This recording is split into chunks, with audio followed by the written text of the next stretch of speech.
Edmonton Sports Talk. My God, I loved it. My name's Jay Milne. #Blue. Our sports update deliverer, the Coon. I'm Zachary Kubish, and you're up today. You know what, Reid? You might be on to something. All right, here's what's going on in the Nest.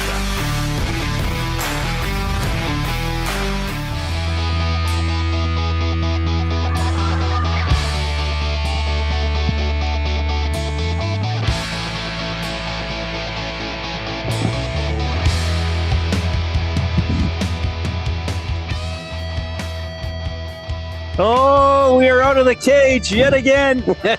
Happy Friday, everybody. It's been a full day of programming, and we're the closers. We're the Jeff Hoffmans.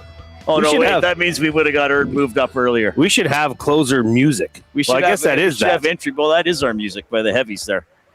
We are live at the Booster Juice Recreation Center in Terwilliger for Hockey Helps the Homeless. We'll have some special guests joining us throughout the show because, of course, former NHLers are playing in this tournament. Kelly Buchberger was just on with Hernan. They're parading around here. Walking, engaged. Didn't even have to work. He was just playing hockey all day. What a guy. Yeah, it's pretty cool. We just ran into Zach Cassian, who, of course, was on this show. What a beauty. For game one of the series. That seems like ancient history now. Same day as game one of the series. Yeah, so this is great. We love getting out here. This is an awesome event. A lot of people supporting it, which is pretty awesome. And this rec center, now this is not my part of town. This place is massive. Yeah, it is. It's quite a facility, isn't it? It's almost shockingly big. Like I was walking, I was here. I came in. I did the oil stream with that. What's that guy's name? Oh, from the morning. Dustin. Dan or Dustin? Dan Nelson. So I did, and then I walk around. I got a booster juice, and then I was down there. I was like, oh. There's like another arena over there. It's like, when I came in, I walked by a whole ice surface and I didn't even notice. Right. It. And a pool. There's 4 arenas. There's a pool. Basketball. There's like a gym back there. Yeah. And then there's still kind of like the weight and workout area. Yeah. Exercise equipment. This is a big city facility. And I have to say, I'm not like. I was going to say I'm a nervous driver. I'm not a nervous driver, but you know what it's like. You got to go. I've never been to this part of the city. You drive exactly how you look. Thank you. Like, I mean that as a compliment. And like how you are. You're very thoughtful, conservative. Yeah, I'm one of those drivers. I get in the lane I need to be in. Yes. I preferably stay in it. If I go over the speed limit, it's not by a lot. You plan. You plot. Yeah, right. And if I'm going somewhere, I'm like, okay, I have to go from the station to the Booster Juice Rec Center in Terwilliger. Yes. I don't just pick a road and hope it gets me there. You don't start going south. Right. Oh, yeah, maybe this road will get me there. Yeah, but it was pretty convenient because from work, I just got on the White Mud, and then Terwilliger, and then just turned on to 23rd. Well, you were called into duty with Dan Nelson. I was not expected to do the oil stream today, so I thought I was going to be at the station for a while and then come here, so I accelerated my prep. Honestly, most of the prep for this show was done over the last week and a half watching the Oilers play 6 games against the Ducks. Yes. Which will be a central conversation point for this one. So as I often say about you, Jay, you're the last EST member to get on the airwaves after a big Oilers game. Mm-hmm. I mean, the Elks you're on right after the Elks game. So you're one of the first when it comes to football, but if there's an Oilers game or a big sporting event, you're usually the last EST member to get on and get his thoughts out there. Right. So and we'll dive into a lot of the nuance and answer some questions from the audience and all that kind of stuff. But watching Game 6, having digested the series. Reid, I thought that last night's game, just simply Game 6, was a great microcosm of the season for the Edmonton Oilers. The way it went. Right. They just didn't have it. Okay? They would look good at times. There were flashes where, oh, wow, this is an exciting brand of hockey. Oh, wow, they're right back in the game. And then, wham, another one in the back of the net. And I thought Anaheim got some bounces this series. But as you've said, You've got to be putting the puck in the area to get bounces. And they took advantage of that. And that, the Oilers, Reid, hadn't been able to defend all year. Really. Right. And that didn't change in this series. That certainly didn't change last night. That's an area that needs to be addressed. But yeah, I thought it wasn't until Troy Terry scored that I in my mind at least, it said, okay, that's it. Yeah, I was a little more pessimistic. I hate to say it, Jay. And I think you kind of saw me probably even after game 2, you saw me be like, oh, does Reid actually think Anaheim's going to win this thing? It's certainly after game 3. Yep. And then, of course, after game 4. When Anaheim made it 2-0, I was like, it's done. Yeah. I hate to say that. And I know Murphy scored right after. Too bad Hyman couldn't get his stick on that one. But the one thing I said, I can't remember if it was on this show or I probably said it on both shows before the game yesterday. The Oilers have to not allow Anaheim a run. Because this has been sort of a series of one team gets hot and pots a couple. Yep. And Anaheim, I didn't mind Edmonton's first 7 minutes or so. Like they kind of was low event. They seemed to be checking, trying to forecheck. They weren't throwing the puck away. Okay, you get scored on, and then less than 3 minutes later, it's 2-0. Yeah. And then it was like, come on. Like, you just can't. And, again, Ekholm with a bad pinch. He didn't have a good series. Bush overall didn't have a great series. Certainly Leon and Connor weren't their usual selves. We know there's probably injuries there, but still that's all a factor. But we'll dive into some stuff, coaching, management, more thoughts on the series. I have some thoughts on other people's thoughts. Oh. Well, whenever – I'll just tee it up this way, and I think that our audience will understand where I'm coming from. Okay. Because I think over the last 20 years or so, it's become a bit of a cottage industry to specifically crap on the Oilers. Because they missed the playoffs for 10 consecutive years. They had high draft picks and didn't do much with them until, McDavid came along. Now, I want to say this. A lot of the criticism wasn't unjustified. But, some of it comes from outside the market. And I think it's become a bit of low-hanging fruit. Well, if Edmonton loses, just say that. That must be the problem again. Mm-hmm. And a couple people in the media said some things on Twitter where I was like, that's actually not totally true. Like, yes, it's true the Oilers can be criticized. Yes, it's true it's another year of McDavid without winning the Stanley Cup. Yes, it's true this was an underwhelming team, as you said, pretty much front to back. Mm-hmm. But there's kind of some standards being applied here. In one case, there's a kind of a double standard. And in the other case, there's something that was said by a writer that simply isn't true. The general area of criticism is accurate, but the detailed criticism is not accurate. And I was like, why are you covering hockey and saying that when it's blatantly false? And I just want to point those things out because I'm a bit of an argumentative curmudgeon. I'm intrigued. I almost just want to say, let's pitter patter, let's get at her. But I understand that you've set you've set the hook in. People are kicking cans. People at us. are What's so going mad. on? They're kicking cans. They're so upset. Yeah. So I just want to talk about those things, and it's not like I know sometimes somebody says something negative about the Oilers, and I say, well, that's not true, and they'll say, well, Reid, you're defending the Oilers. No, I'm not. I'm saying that what that person's saying isn't true. Right. Like Well, and like you said, maybe a bit of a double standard. Bit of double standard, and I think people outside the market say, oh, well, the Oilers lost again. I'll just say this because it was true 5 years ago. Right. But it might not actually be why they're losing anymore or the problem this year. You know what I mean? Well, and it's the same thing you see every year.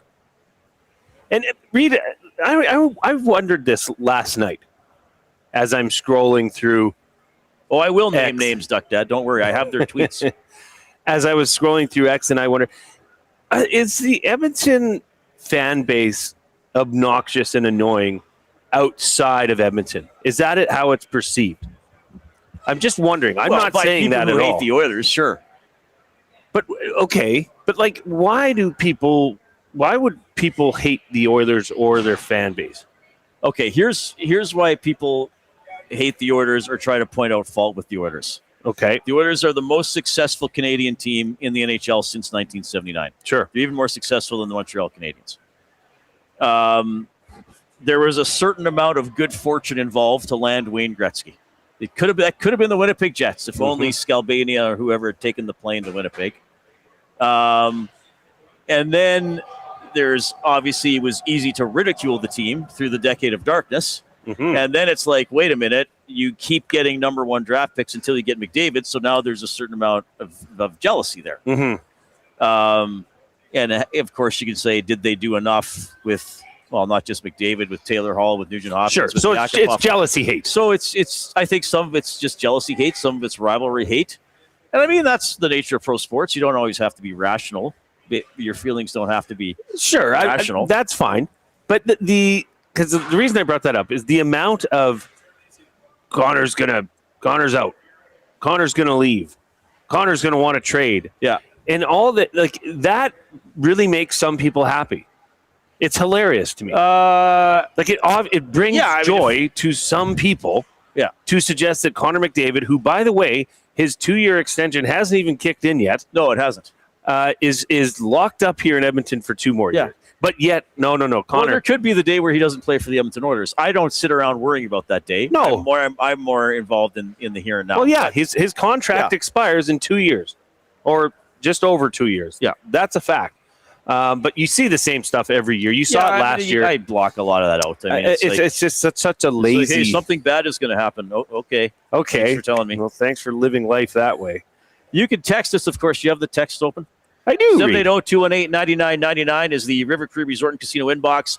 They are turning 20 this year. They're going to celebrate until October 26th with over $1 million in prizes, 35 winners of $20,000 in casino free plays, 9 brand new cars, 56 winners of $1,000 in cash. Again, all going on until October 26th, rivercreeresort.com. You can email reed@edmontonsportstalk.com, jay@edmontonsportstalk.com. Maybe you're listening on iHeartRadio, TuneIn Radio. Thank you for doing that. Spread the word about how people can listen to EST. You can also get us on YouTube. The channel is Edmonton Sports Talk. Subscribe to the channel if you haven't already. You can post in the nasty chat on YouTube and click the thumbs up button as well. Let's still try to get to 155 today, which we got. I think we got over 180 yesterday. We soared. So that was pretty good. So click the thumbs up. I don't have my board set up for the click song, but I got it, Reed. Well, play it, Coop. Hit it. And wait a second. I think the program froze. Well, we can do it. We can do it later. Well, you can do it off the cuff. I don't remember. Click, click, click. Must you click? Please, click. Must you click? You must click. Dum. People are looking at Coop us. wants my mic a little louder. I bumped it. You do that already. Okay. I did it, baby. All right. Well, let's get to the. Click. Must you click? It. Please click. Must you click? You must click. Thumb. It finally played. Sorry. Thanks, Coop. All right, there we go.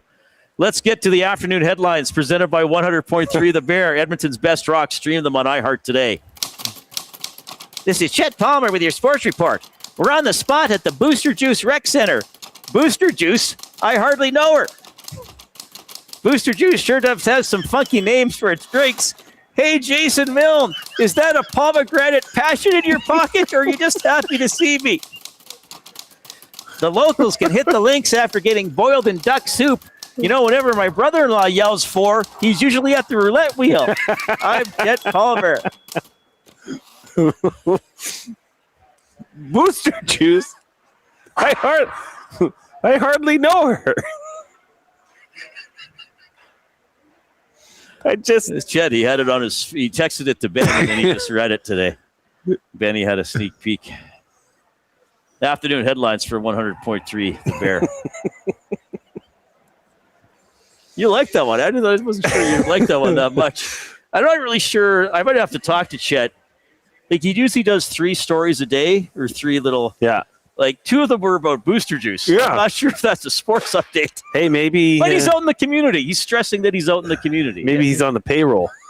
Maybe Chet's got a side gig with Booster He's Juice. a spokesperson for Booster Juice. Hey, do you need your juice boosted? Yeah, Chet, you make it sound like it's an oil change or something. Like, oh, what is it? It's a smoothie. Smoothie? What is this? A drink or a dance club? I did a smoothie back in 1935. That's a dance move where I'm come from. All right. I would love a Booster Juice. I had one. Go get one. What'd you get? The strawberry sunshine. I did not get the pomegranate passion. That's in your pocket. That's in my pocket. Strawberry sunshine Booster Juice. That's my standard. That would hit the spot. You got me a coffee. I got you. What did I have? A second cup today? I don't often have a second cup. Yes, you got me a small 1-and-1, as they say. As they say. All right. Send in your text 780-218-9999. We want to hear from a lot of people today too. Yeah, people's calmed down a little bit. Yep. After after the game, and I've got a theory about Friday that afternoon. By the way, yeah, we do have our athlete of the week today. A little bit later on, Matthew Ludin is going to join us. Hey, Elks draft pick out of the he's a U of A Golden Bear. You know anybody who played football at that he school? was a Golden Bear, wasn't he? Yeah, yeah. He might still be able to go back for a year. I'm not sure. I've heard. Yeah, we'll talk to him. So that's pretty cool. It's our off-topic topic, which is often fun. This really encourages audience participation. Mm-hmm. It's presented by William Huff. Since 1952, William Huff has provided industry-leading advertising solutions for thousands of valued clients. Their unparalleled customer service, combined with decades of industry expertise and a desire to make every job the very best can be, is what they call the William Huff Advantage. Visit their website at williamhuff.com or give them a shout, 780-454-4536. So do we want the title, or do we want a quick plot summary, or both? Title or whatever you feel. I mean, the real gravy would be title and a plot. Okay. And I don't have one. I'm not sure I have one either. I'll come up with something. This could be one of those we get no submissions, or we get 10 brilliant ones, or 100 brilliant ones. Well, we could. We want you to give us the plot for the Oilers season as if it were a cop mystery, or a buddy cop movie, or some kind of a mystery movie, a Hercule Poirot mystery, a whodunit, or a Lethal Weapon movie. Yeah. So the title and the plot summary for the Oilers season as if it were a cop story or some kind of a mystery. This may not work at all. This may fall flat on its face. But somebody will take a stab at it.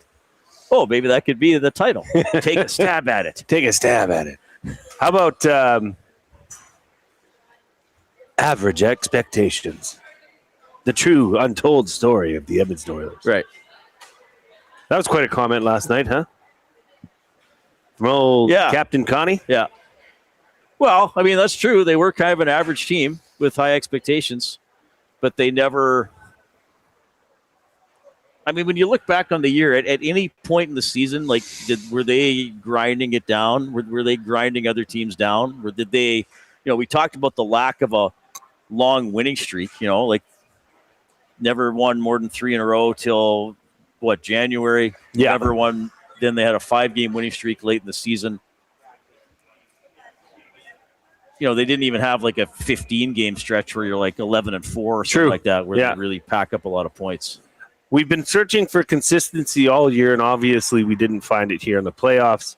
It's tough. We were an average team all year, an average team with high expectations. You're going to be disappointed. We just never found it. Yeah. I wonder if you thought of that before. That sums it up very well. Yeah, and did they have the capability of finding it, quite frankly? Did they have the pieces to find it? Yeah, that's what I mean. Like, and I think maybe that's part of the discussion. Did the Oilers underachieve, or did they achieve perfectly what they were capable of? I think Tom and Belzy were talking about that a lot after the game last night.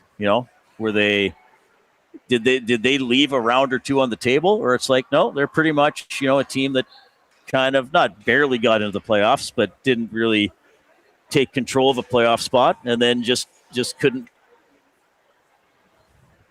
match up with an energetic team in the postseason. I think that's a big part of the discussion too. But we'll get into that.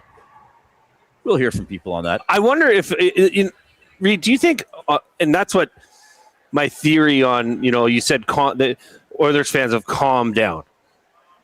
I'm not sure. No, I'm not. I said sometimes people calm down. No, but the day after the sometimes game. people need to as well. Sure. Right. But I'm not sure there was that much to calm down about. I think most Oilers fans had come to the realization that this team was most likely not going to win the Stanley Cup this year. Right? And as this series went on, I think they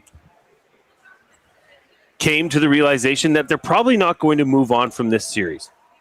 Right? Yeah. I mean, it would have taken a hell of a lot for them to come back and make it through round one. Right. So the drop off, the come down, as you could say, probably wasn't as drastic as it has been. Like, say, in Game 7 of the Stanley Cup final. Sure, where you could, right? Where that's one game for the whole thing. Yeah. I think Oilers fans, smart hockey fans, even if they didn't outwardly express it, probably realized that this team was just not, this year was not the year. Right. It would have been more surprising to go deep than to lose in the first or second round. Right. Of course, as a fan, you want like Tom said this last night. He was like, well, people are disappointed. Like, didn't you understand that the team was not that good? And I said, yeah, Tom, but that's why you're a fan, because there's hope. Like, if you're in the playoffs, like, stranger things have happened. Yes. Than the Oilers. If the Oilers had beaten the Ducks in the first round, that would have been by far the strangest thing I've seen happen in the NHL. Right. So, but you're making a good point. Like, them losing in the first round is disappointing. You got your dreams shattered a little bit, but it's not surprising. But right. It's still disappointing, and maybe it's still disappointing that was ultimately the caliber of the team that you had, given what they were coming off of. Well, if you look at the regular season and how that went and where they wound up, yeah. I mean, that was a borderline first, second round team. Yeah.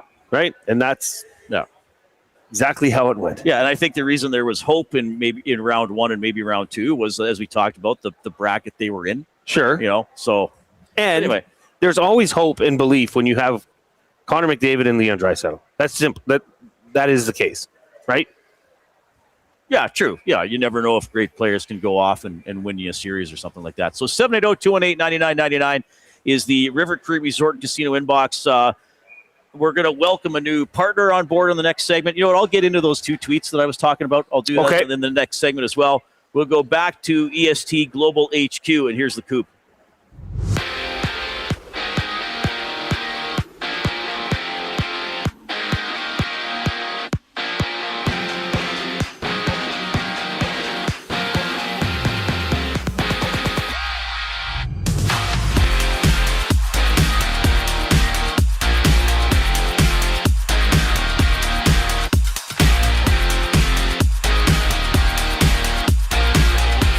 Game sixes in the NHL tonight. Montreal at home to the Lightning, looking to close things out tonight against Tampa Bay. Utah, Vegas, they hit the ice. Golden Knights with their first opportunity to clinch the series. Elsewhere, Buffalo takes on Boston. Sabres up 3-2. And from St. Louis, the Blues having Dylan Holloway to a 5-year extension worth nearly $39 million, just shy of $8 million per season. And from Toronto, it's life or death for the Raptors, down 3-2 against the Cavaliers. Brandon Ingram downgraded to doubtful for Toronto with an ankle issue he suffered midway through Game 5. Meanwhile, the Lakers Rockets hit the hardwood. Houston has stayed alive twice already, looking forward to Game 7 with a win tonight. No Kevin Durant for the Rockets. He's out with an ankle ailment, only playing one game in this series. Detroit, Orlando start things off. 5 o'clock tip-off. Magic hoping to eliminate the Pistons in 6. Also in action, the Jays and Twins matchup once again. First pitch just after 6 o'clock.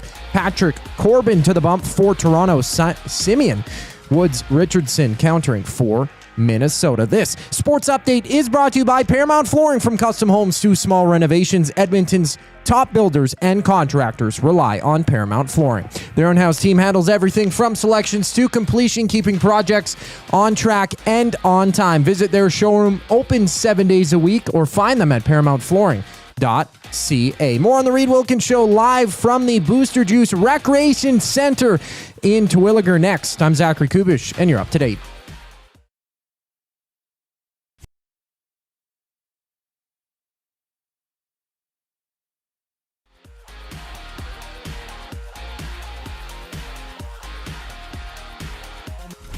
2 guys and a goalie. Stan Bowman should re-sign Connor Ingram for sure this summer, hired or fired. Looking at the market, and unless there's... Not a sexy market. You're looking for a trade for something, I don't see any reason why you wouldn't want Connor Ingram. In my mind, Connor Ingram could go out on the market and easily look at a $5-6 million. 2 guys and a goalie, presented by GS Construction. Tuesday and Thursday afternoons at noon, only on Edmonton Sports Talk, your clear choice for Edmonton sports.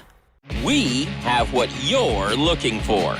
GD Liquidators is Edmonton's one-stop shop for new and used warehouse, office, and industrial items since 1987. You'll find what you want when you want it. Give us a call, visit us in store, or check out the monthly auctions at gdliquidators.com. 100% Canadian owned and operated. We have what you are looking for. GD Liquidators. Your home for great performances is the River Cree Resort and Casino. God, I wish I could meet somebody like you online. She's got me in the friend zone. Don't miss Morgan Jay's musical comedy May 23rd. 9 p.m. show is sold out. Second 6 p.m. show added. Tickets at rivercreeresort.com. River Cree Resort and Casino. Excitement? Bet on it. GCL Diesel has been serving oil country since 1972. From diesel cars to SUVs to pickups. From farm tractors to school buses to a big rig. From diesel generators to forklifts, GCL can test, troubleshoot, and repair all diesel fuel system components. Whether it's injectors, pumps, turbos, filters, or additive, GCL has the parts you need to keep your diesel running the way it should. For genuine diesel parts at wholesale prices, visit GCL Diesel in the West End or online at gcldiesel.com. GCL Diesel. Diesel understood.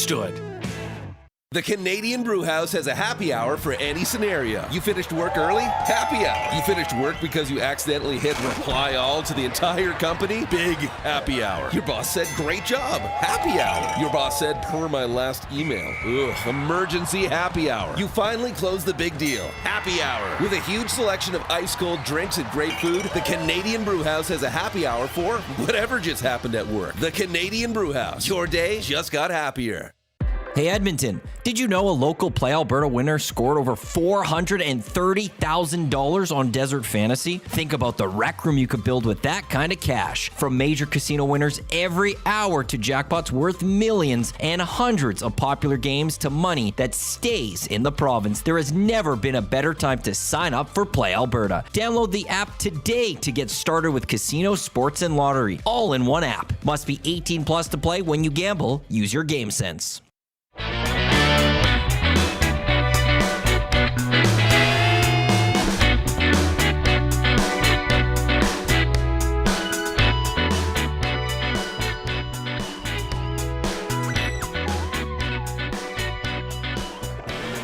All right, hope you're having a great Friday afternoon. Oilers eliminated last night by the Ducks. 3 other series could end tonight, or maybe some of them are going to go to 7 games. It is a mobile edition today of the Canadian Brewhouse studio. We are at the Booster Juice Rec Center in Terwilliger. So here we go. It's May.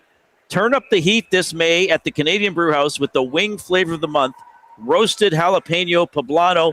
Spicy, bold, and bursting with roasted pepper flavor. Get them while they're hot for a limited time at the Canadian Brewhouse. Well, Reid, got something exciting here to talk about. We've entered into a new partnership, Edmonton Sports Talk, the Reid Wilkins Show, with Commonwealth Stadium. We're sponsored by a cement building. This is fantastic. We're living large. So we are pleased to announce that the Reid Wilkins Show will be talking a lot more about Commonwealth Stadium. This might be fun. Well, we might have to talk about Commonwealth like it's a person. We'll come up with something. And I might as well just let the cat out of the bag, right? Okay. Maybe not. I don't care. Commonwealth is the official partner of the presenting partner of the Green and Gold kickoff and post-game show. So Matthew Awanek will be broadcasting live from the Commonwealth Rec Center on Elks home games. Okay. Oh, sweet. Away games will be back in the studio. but we're going to be partnering with Commonwealth, so we're going to be broadcasting from the Commonwealth Rec Center on home game days. And with that comes some pretty cool opportunities. I know for a fact right now we have tickets that we will be giving away for the Canada-Uzbekistan World Cup warm-up. Oh, sweet. So we'll get to that. And we're going to be following up with all the concerts that are coming to Commonwealth this summer, all the Elks games, all that fun stuff. So, yes, really excited to have Commonwealth Stadium on board. All right. And speaking of that match for the men's soccer team, the road to the World Cup, Uzbekistan here on June 1st. That's in a month. Part of the build-up to World Cup 2026. Get your tickets now at canadasoccer.com or Ticketmaster. And as Jay mentioned, stay tuned for your chance to win. So that is awesome stuff to have Commonwealth Stadium on board. So after the Oilers were eliminated last night, of course, a lot of people weighing in on social media, which is fine. But a couple things caught my eye, and I got to talk about this. And I should say, in the past, I have had both these people on my shows. I don't know if they've been on. Well, Thomas Drance was on this show, I think, for sure. These were tweets. One of them from Thomas Drance. I think he's still based in Vancouver, writes for The Athletic. Matt Larkin as well, another hockey writer. So I wanted to read these because I don't think they're entirely accurate or give the proper perspective on why the Oilers lost. Okay. And I just thought, you know what, that kind of eats at me that this is what they're putting forward. Okay. So this is what I was teasing earlier in the show. So Thomas Drance wrote this: make absolutely no mistake, the Ducks series win represents a changing of the guard in the Pacific Division. McDavid should be absolutely furious about the team they've put around him. Get your popcorn ready. What comes next in Edmonton could be very interesting. All right. I'm not even going to talk too much about the last two sentences. I mean, I don't think McDavid is sitting there being furious. I'm sure they're frustrated. Losing sucks. Mm-hmm. I don't think he's sitting around being furious about the team they've put around him. Get your popcorn ready. What comes next in Edmonton could be very interesting. Well, you could say that about any team in the league in their offseason. Sure. This is what I kind of take issue with. Make absolutely no mistake, the Ducks series win represents a changing of the guard in the Pacific Division. Now, as I've just said, I think the Ducks are very good. I think they played very well. Credit to them. They were the better team in this series. You know, the first thing I said to Tom and Belzy last night was, after the first period of game one, the Ducks controlled this series, except for a couple of bursts by the Oilers that allowed them to win a couple of games. Okay. Anaheim was a better team, you know. So good for Anaheim, good for their players, good for their younger players, the players who'd never been in the playoffs before, good for their coaching staff. They put it together. They beat the Oilers. Absolutely. I hesitate to call this a changing of the guard in the Pacific Division because they might still have to get past Vegas. And I don't know if they're going to. Mm-hmm. Like, if they win the next round, I might be more inclined to say that. The one thing I would say, and I would say this to Thomas Drance if I were talking to him, you know, there's been a lot of teams who have won a round and looked like here we come, and then there's been a step back, including the Oilers in 2017. You know, the Oilers went to the second round in 2017. McDavid won the Hart Trophy. Talbot was very good.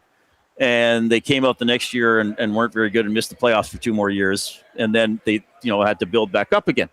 So I don't know if it's a changing of the guard. It could be. I think it's too early to proclaim that based on the Ducks beating the Oilers. Okay? Okay. Now, again, it could be. I would just be reluctant to say that right now. And I also want to point something else out. And this is what bugs me. Okay? And it's quite frankly hypocrisy by other members of the media. Okay? So the Anaheim Ducks won this series. One of the major reasons they won it was that their power play was 50%. Yes. Okay? Can you think of any other teams that won playoff series in recent years because they had a really good power play? It was the Edmonton Oilers. Yes. And a lot of the writing about the Oilers, has been interesting. And I'm not saying it's inaccurate what was written about the Oilers. Well, so the Oilers, beat somebody in the first round, beat somebody else. Well, the Oilers win because they have a good power play, but they have shaky goaltending and they can't defend. So when the Oilers were winning that So they're not way, really a they great still team. sucked. Yeah. The Anaheim Ducks win that way, and they're the next big thing in the National Hockey League. Sound the alarm. So that's what bugs me about what Drance treated. Sure. Tweeted, make absolutely no mistake, the Ducks series win represents a changing of the guard in the Pacific Division. Maybe, but I don't know if we can say that based on one series win. I don't know if we can say that. Again, what's always been the knock against the Oilers? They got some stars, and they can play up-tempo hockey. They can't defend. Yep. Let's remember, everybody, the Anaheim Ducks were 29th in goals against per game. They were the 4th worst defensive team. In the playoffs, they were one of the worst defensive teams in the first round. They just beat a team that was worse, that did worse than they did. I mean, the Anaheim Ducks really actually allowed a ton of goals in this series, especially for a team that wound up winning.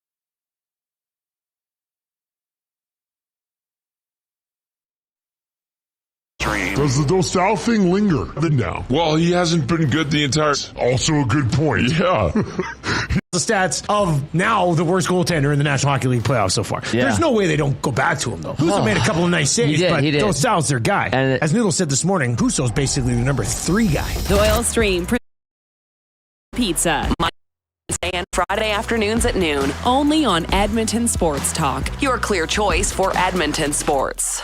The Blue Jays are back, and Canada is excited to cheer them on in their 50th season.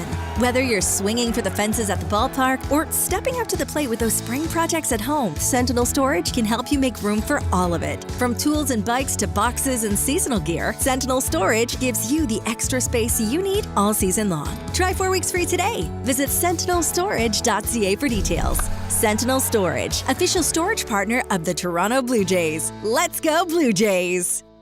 At Firehouse Subs, our subs are freshly toasted, stacked high, and crafted to satisfy. Each sub is piled high with premium meats, melty cheese, and toasted to perfection. Firehouse Subs brings bold flavor to every bite, all served on a freshly toasted roll. But we're not just feeding Edmonton, we're fueling it. Dig into the brisket hat trick, piled with slow-smoked brisket and melty cheese. Or go to the Firehouse Subs fan favorite, the Hook and Ladder. Made to order with smoked turkey, honey ham, and Monterey Jack cheese on a perfectly toasted roll. With 15 Firehouse Sub locations across Edmonton and the greater area, it's easy to grab a hot and hearty sub close to home. Firehouse Subs. Hot, hearty, made to satisfy. Your home for great performances is the River Cree Resort and Casino. God, I wish I could meet somebody like you online. She's got me in the friend zone.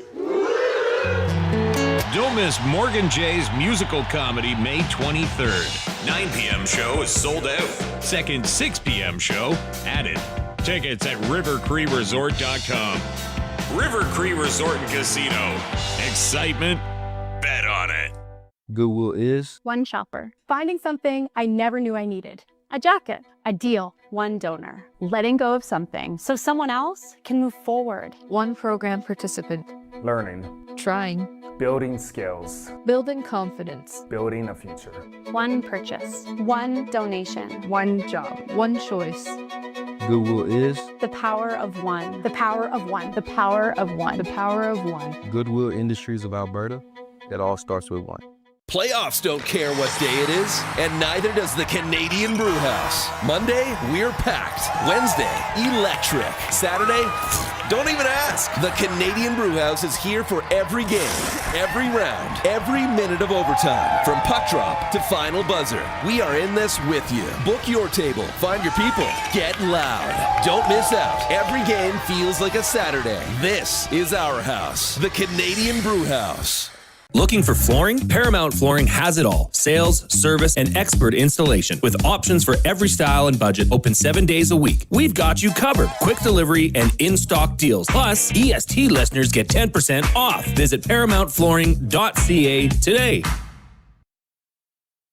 Worksite ready, Western tough. Lamley's Workwear is calling all tradespeople, oil and gas crews, construction workers, farmers, and hard-working Canadians. Built for the job with quality craftsmanship, job site protection, and cowboy-worthy durability. Trusted brands like Airy at Work and Wrangler Rigs, designed for performance and all-day comfort on the toughest sites. No matter the season, Lamley's has the workwear you need. Shop the full range now at lamleys.com/work. LAMMLES. Time for a new career in 2026? Or maybe your kid is still pondering their path. Good news! Weiss Johnson is hiring. It's Dennis, and not only are we hiring for heating and air conditioning, we're also looking for experienced plumbers and gas fitters. With the growth in residential development, there's no shortage of opportunities at Weiss Johnson. Choose your path with us. Learn from one of the industry leaders, and we will grow together. Receive great benefits and school reimbursement as well. Visit weiss-johnson.com today. You've heard the name, but what does it mean?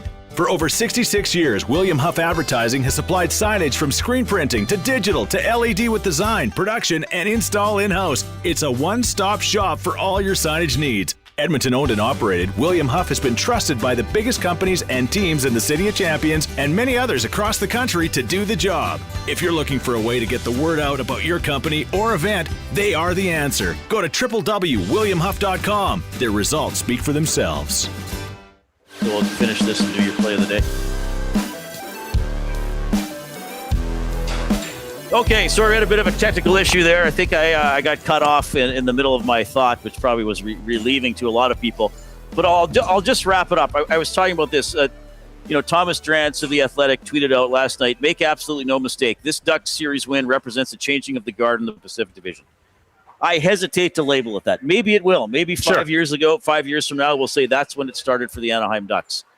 I hesitate to say that because there have been teams that have looked like they take a step forward with a playoff win, and then it might take them 3 or 4 years to really get good. And this just confuses me a little bit because when the Oilers were an up-and-coming team, they had a good power play, and maybe they didn't always have great goaltending, and they didn't defend very well. And they would get criticized for it and say, well, they're not actually a real threat yet. The Ducks win a series based on a really good power play, but they have shoddy defending and questionable goaltending, yet they're the next big thing. Doesn't make sense to me. Yep. So, again, I think sometimes it's just someone wants to crap on the Oilers. That's what I'm saying to that one. Now, I'm not saying the Oilers don't have flaws. It's just what's your standard for a good team, because I think that this was two of the weaker teams in the entire playoffs who got to play each other in the first round. And again, the Ducks defensively were 29th overall in the NHL during the season. 4th worst in goals against. The Oilers weren't very good either. They were 25th. They got to play each other. I think this was two flawed teams who went at it, and the Oilers' flaws got more exposed. So that's why I would hesitate to say, here come the Anaheim Ducks. Now, they got a lot of good young players. Jackson Lacombe is outstanding. But, I mean, I still think there are some question marks and things they're probably going to have to learn along the way. That's all I'm saying. If they beat Utah or Vegas, then okay, I might be a little bit more convinced. Now, okay, just thinking out loud, is Thomas Drance writing that just to get a reaction like this? Oh, maybe. I don't know. I don't know him well enough. Right? He tweets a lot. He has a lot of thoughts. Yeah. But after a series-ending game, to write something like that would get reaction. Well, and it's easy to say, here's why a team, like, and again, people love this narrative. McDavid should be absolutely furious about the team they've put around him. Okay, like, I guess everything in the world revolves around how Connor McDavid feels. Let's not, like, okay. Like, is Thomas Drance absolutely furious about all the people the Athletic laid off? I'd like to know. Does he get furious about anything? I don't really like when people, say, well, McDavid must be this. McDavid's the leader of this team. Reid. He is the Edmonton Oilers leader. Sure. If anybody should take a loss to heart the most, it would be him. Sure. Not him criticizing other people. And by his comments he made last night, he's well aware of the situation here. Sure. He's not an idiot. He knows what this team needs, where they're deficient, and he might even have a game plan as to what to do. And I know we've got all summer to talk about it, but sure. The Connor is frustrated. Connor is, he must be pissed. Yeah. No, I don't know. I think first and foremost, he'd probably look at himself in the mirror. That's what leaders do, and he's one of them. So that's one thing. Now, again, I'm not discrediting the Ducks. I took them very seriously coming into the series. They did it well. I'm just questioning the logic of what Drance wrote. Matt Larkin wrote this last night. Said it before, and I'll say it again. The degree to which the Oilers have neglected their goaltending and cheaped out on duct tape fixes during the McDavid era is irresponsible. 99 had Fewer, 66 had Barrasso, 87 had Fleury. Reward your generational star with a star goalie. All right. I think that's an oversimplification. Of course, we can talk about the Oilers' goaltending a lot. To be fair, Mike Smith had a couple really good years here. Probably the team wasn't quite ready to win yet. Yes, 99 had Fewer. He was a high draft pick. Tom Barrasso was really good with Mario. Crosby did play with Marc-Andre Fleury, though he was supplanted by Matt Murray in their second and third cup wins, was he not? The Oilers, have been pursuing a solid goaltender. There's no doubt about that. You can question some of the decisions, some of the trades. I mean, trading Skinner for Jari. We hear people why they should have signed Alex. They should have signed Alex Lyon. He was out there. Was it the last year or the year before? Now he's doing well for Buffalo. Absolutely, this is a talking point and should be discussed. And I think management can be criticized. But I would say this to Matt Larkin. I wouldn't say it's all been duct tape fixes, nor would I say it's that they cheaped out. The Oilers actually did spend a lot of money on a goaltender. They sure did. They're still paying them. I think he's still getting paid. So they did take a chance and they did pay somebody. It just turned out to be a guy who unfortunately wasn't able to do the job. Which is I'm talking about Jack Campbell, of course. So, but for Matt Larkin to say, well, they've never tried to sign a goaltender or they've never tried to do anything with the goaltender, again, isn't true. Now, I'm not saying that they've made good moves because for the most part they haven't, but I'm saying that that's kind of inaccurate. What's being said there? That one is a bit more closer to what I would consider rational, or I get the direction of what he's saying there. Sure, I understand that. Essentially, you're wasting Connor McDavid's years with poor goaltending or below average. Right. And it certainly hasn't been great, right? But it's certainly not great for a lot of other teams, too. I mean, do the Oilers need to have a Bobrovsky-like player in net for them to win the Stanley Cup? Well, it would help. Sure. So would defending. Yes, that would also help. Right? The Oilers can score goals. They can go toe-to-toe with teams. It's the chicken or egg discussion again with goaltending. Is the goaltending that bad, or is the defense just that bad? Right? Mm-hmm. I mean, last night, 2 of those goals are bing, bang, bong. They're not fluke. I get it. They happen. It's a bounce. But those things happen. I understand. But yeah, Jack Campbell is still getting paid by the Oilers. Yes. And they did cough up a lot of money for that. Yeah, for sure. Yeah, I mean, the Skinner for Jari trade has turned out quite poorly. Extremely, extremely poorly. Extremely poorly. Sure. Do you think the Oilers have their goalie? Do you think the Oilers will figure it out with Connor Ingram? I don't know. I think that there is a potential there for him to be a decent starter. I think he was that for most of his tenure this season. I don't think they lost the series because of him by any means. Dusty and I were talking about this on the oil stream. Like, I said, what if you get him for 3 times 3? And then Dusty said, yeah, but if you're Ingram's agent, aren't you saying don't sign for less than what Jari's making? Well, the coach came out late in the regular season and said, you're the number one. And you played 5 of the 6 playoff games. You were the only guy who won games in the playoffs this year. So I don't know. I know people are writing in about Connor Unger on the farm. He's probably still going to be in the farm next year. We'll see who could they acquire. I'm just saying the Oilers did take a stab at spending money on a goaltender. Yeah. He didn't turn out to be very good. What do we got here? Oh, wow. That's incredibly generous of you. Yeah, sure. Yeah, X one. Larger XL for me is great. Okay. Yeah, XL is probably good then. Wow, that's nice. We're getting so anyway. We're getting some I just gear. noticed these things. Yeah, you can take them. People, quote unquote, analyzing the Oilers that I didn't think was entirely accurate. No, and it's not. Or, quite frank, was kind of a double standard about how some teams sometimes currently get talked about. Right. But are you surprised? Are you surprised these comments come out? No. Because, thank you. Unfortunately, 1XL is fine. We're getting stuff. Yeah.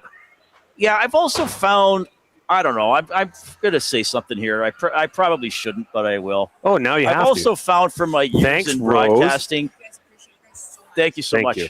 Look at these. I've also found from my years in broadcasting, it's almost like when something negative happens to a team or a team loses or an athlete fails, that it's always the writers who are tripping over each other to see who can be the most negative. Exactly. Who can be the most critical? Who can be the most I told you so? Who can be the most, well, that this team would only succeed if they would have done this, like I'm saying right now after the fact. Like, okay, buddy, calm down. It is funny how you say tripping over themselves to get the most clickbaitable headline out there so that, oh, yeah. But, Reid, I think that, unfortunately, there's a market for it. There's a major market for clickbait headlines because a lot of that is what Oilers fans are wanting to see and wanting to know, yeah, that's exactly right. Connor McDavid should leave. Or pushing back like I push back sometimes. Well, like, yeah. How dare you from out there crap on my team? I can crap on my team, but you can't. Right. So effectively, as a writer, as someone that goes to print, or in this term, digital print, you're getting the hate readers and you're getting the support readers. Right. You've done your job. Yeah, sure. But that must be an odd place to live in that space, in that headspace, and just thinking that way. It would be a hard thing for me to do, I know for certain. Yeah, well, because you're a glue guy. I'm a positive. You're a positive guy. These are sweet hoodies, Reid. Yeah, this is very nice. We were very well taken care of. That was Rose Parasinchuk. She was the chair of Hockey Helps the Homeless for, I believe she said 14 years. Oh, amazing. Yeah. Her and her husband, Darcy, former Bear. I think he might come by at some point. Oh, good. Yeah. All right, 780-218-9999 is the River Cree Resort and Casino inbox. Any text you want to read right now? Oh, which one, Reid? Yeah, let's get to a couple. Okay. Then we still do your play of the day in a couple minutes. Okay, do you want me to, should we revisit, or no? Read the Toronto one. Yeah. After the break, we'll revisit the off-topic topic because I've got some of those that came in. This is from Toronto. This is Bruno from Toronto. Okay. I've lived in my whole life in Ontario as a diehard Oiler fan. I can tell you there wasn't much hatred towards the Oilers until McDavid was drafted. The Leaf fans are extremely jealous. Prior to that, the Oilers were the butt of most jokes. The hatred has multiplied after their cup runs. Yeah. Well, I mean, if a team is finishing in the, 7 of the 10 years the Oilers missed the playoffs, weren't they in the bottom 3 overall? I mean, you're not even worth hating. Right. You're just a joke. You just stink. This one comes in. This is a first-time textor. which I know you appreciate. Absolutely. This is a long shot, this texter says, but what about McDavid to San Jose? For who? Vinny Desharnais in a fourth? Hey, in 2 years, Reid? Maybe.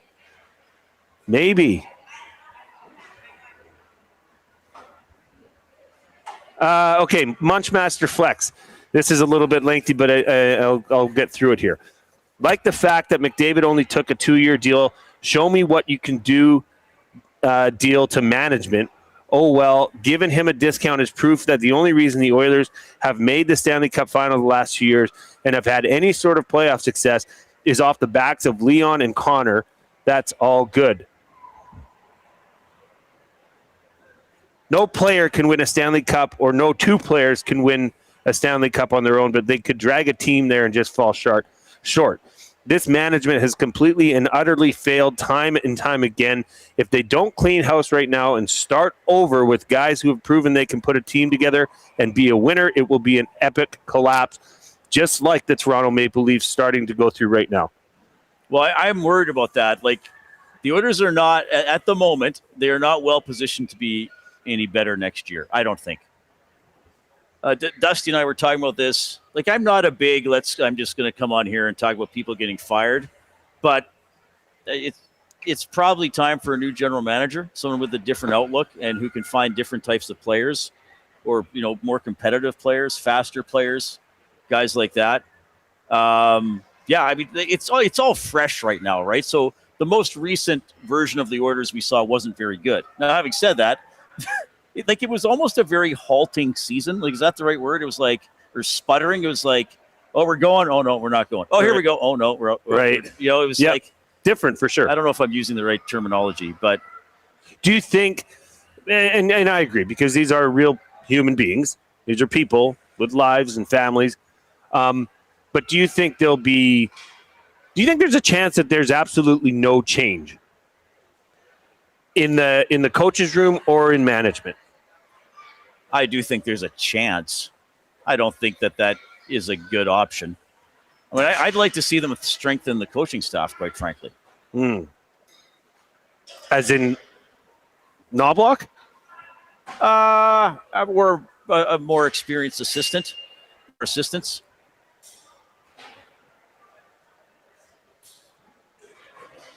Yeah, that's what I would say. Yeah, honestly, I don't know what I think about. Like, I don't want to say it's a lazy take to just say, "Oh, fire Knobloch," but I'm getting there. Knobloch did not assemble this team. No, Knobloch did not make the trade and bring in Tristan Jarry. He didn't. He didn't make any of these roster moves. He's doing the best with what he's got.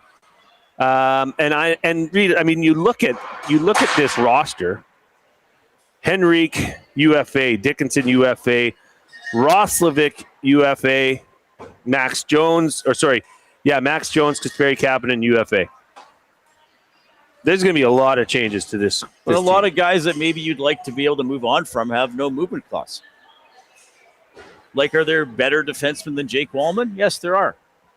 I mean, Trent Frederick scratched in the playoffs. How many goals did he finish with? 5 in the regular season? I mean, he's signed for 7 more years. So, that's what's scary to me.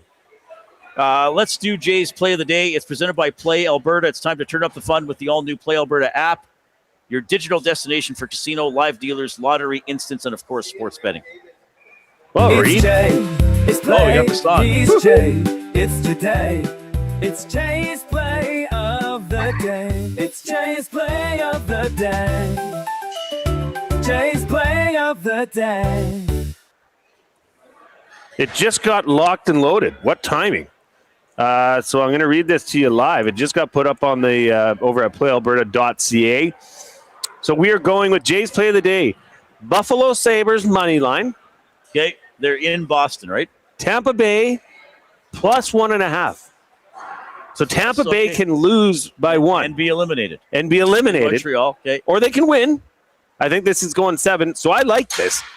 This has been boosted to plus 158. What do you think, Reid? I didn't talk to you about this at all prior. I don't mind that. The Sabre. I think the Sabres can go into Boston and win another one. I think they can. Yeah. It's in Boston, right? Yeah. So head on over to playalberta.ca, click on sports, click on EST specials. You will see Jay's play of the day amongst others. And if you haven't yet, download the Play Alberta app. You will love it. And Reid and Coob, always remember to use your game sense. That's very important to do. Very. We are on location, on the spot, as Chet Palmer likes to say, at the Booster Juice Recreation Center in Terwilliger. Very good. 780-218-9999. If you want to text us, that's the River Cree Resort and Casino inbox. Check out the TAP 25 $21.99 prime rib special.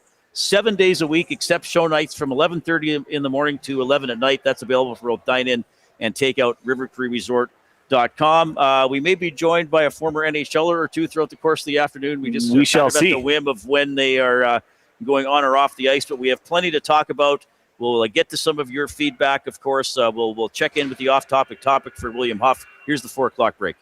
The Lock Shop. The final 20-25 seconds felt like about 10 minutes if you were a Habs fan. Yeah. And the way they were whipping the puck around. One of the guys fanned on a shot with about 11 seconds left. And I'm like, I was getting straight up flashbacks to the Manitoba Miracle last year. The Perfetti 1.6 goal. It was a fun night of playoff hockey. The Lock Shop, weekday mornings at 11, only on Edmonton Sports Talk. Your clear choice for Edmonton sports.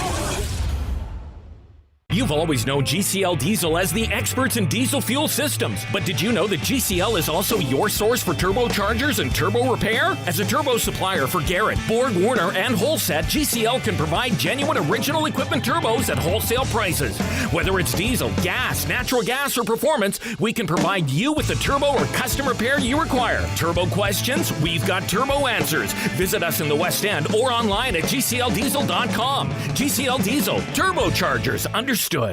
Worksite ready, Western tough. Lamley's Workwear is calling all tradespeople, oil and gas crews, construction workers, farmers, and hard-working Canadians. Built for the job with quality craftsmanship, job site protection, and cowboy-worthy durability. Trusted brands like Airy at Work and Wrangler Rigs, designed for performance and all-day comfort on the toughest sites. No matter the season, Lamley's has the workwear you need. Shop the full range now at lamleys.com/work. LAMMLES.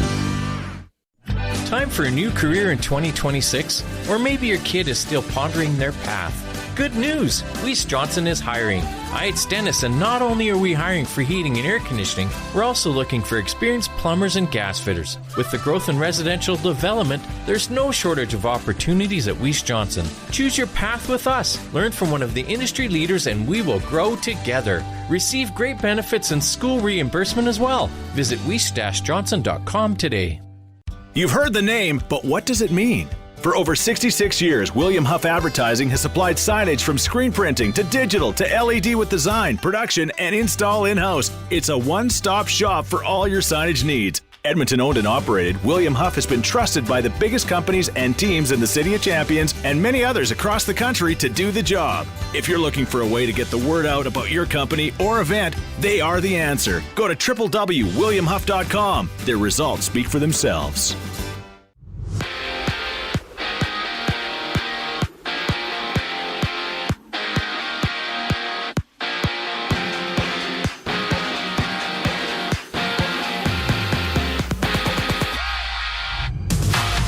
Three Game 6s in the NHL tonight. Montreal looking to bounce the Lightning at Bell Center. Utah, Vegas hit the ice. The Golden Knights with their first opportunity to clinch that series. Elsewhere, Buffalo takes on Boston Sabres, leading 3-2. From St. Louis, the Blues having Dylan Holloway to a 5-year extension worth nearly $39 million total, just shy of $8 million annually. And from Toronto, it's life or death for the Raptors, down 3-2 against the Cavaliers. Brandon Ingram doubtful for Toronto with an ankle injury he suffered midway through Game 5. Meanwhile, the Lakers-Rockets, they tip off. Houston has stayed alive twice already, looking to force a Game 7 with a win tonight. No Kevin Durant for the Rockets, an ankle ailment for him He's only suited up in one game this series. Plus, Detroit, Orlando play 5 o'clock. Magic hoping to eliminate the Pistons in 6 to baseball. Jays, they're in action against the Twins later tonight. First pitch just after 6 o'clock. Patrick Corbin opens for Toronto. Simeon Woods Richardson countering for Minnesota. I'm Zachary Kubish. That was your sports update.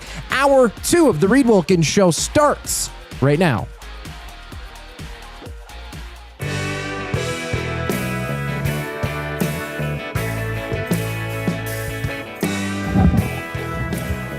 All right, hope you're having a great Friday afternoon. It is 7 minutes after 4. Jason Milne, Reid Wilkins, we're with you 3 to 6 p.m. every weekday here on Edmonton Sports Talk. We did have a good time covering the Oilers' playoff runs. We had some extended shows till 6:30 for that, which was always great to spend a little bit of extra time with you. Looks like the Oilers, some Oilers players will talk tomorrow as part of the... Okay. It's called Garbage Bag Day. They don't actually pack up their stuff in garbage bags. That's more of a football thing. I don't even know if they do that in football anymore. End of season availabilities.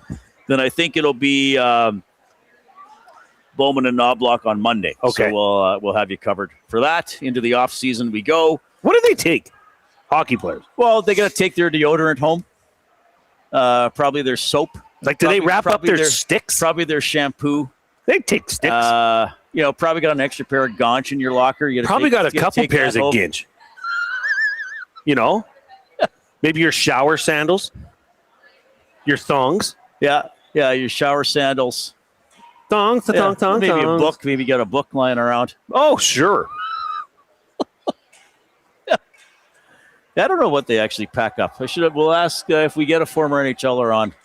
Because here's the thing. We're at the tournament, but a lot of the players are on the ice right now because there's a whole bunch of games during our show. This is true. So we have some requests and we want to get some people. We've had some great content and guests here on. We've been here since 6 a.m. Since 6 a.m. The Nielsen Show. That's a good show. That's a great show. Before we get into the Oil Understood, let's quickly revisit the off-topic topic for William Hoff. What would the title and plot summary be for a mystery movie or a detective story about the Oilers season? We're really going weird with this one. Yeah. We got a lot of you are weird, so we want to hear from you. Yeah, this is right up our alley and our listeners.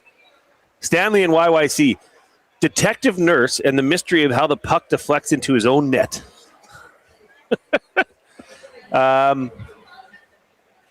Uncle Jesse. Stan Bowman's dissolution of the powerhouse Oilers. Mystery intentionally spelt without the E.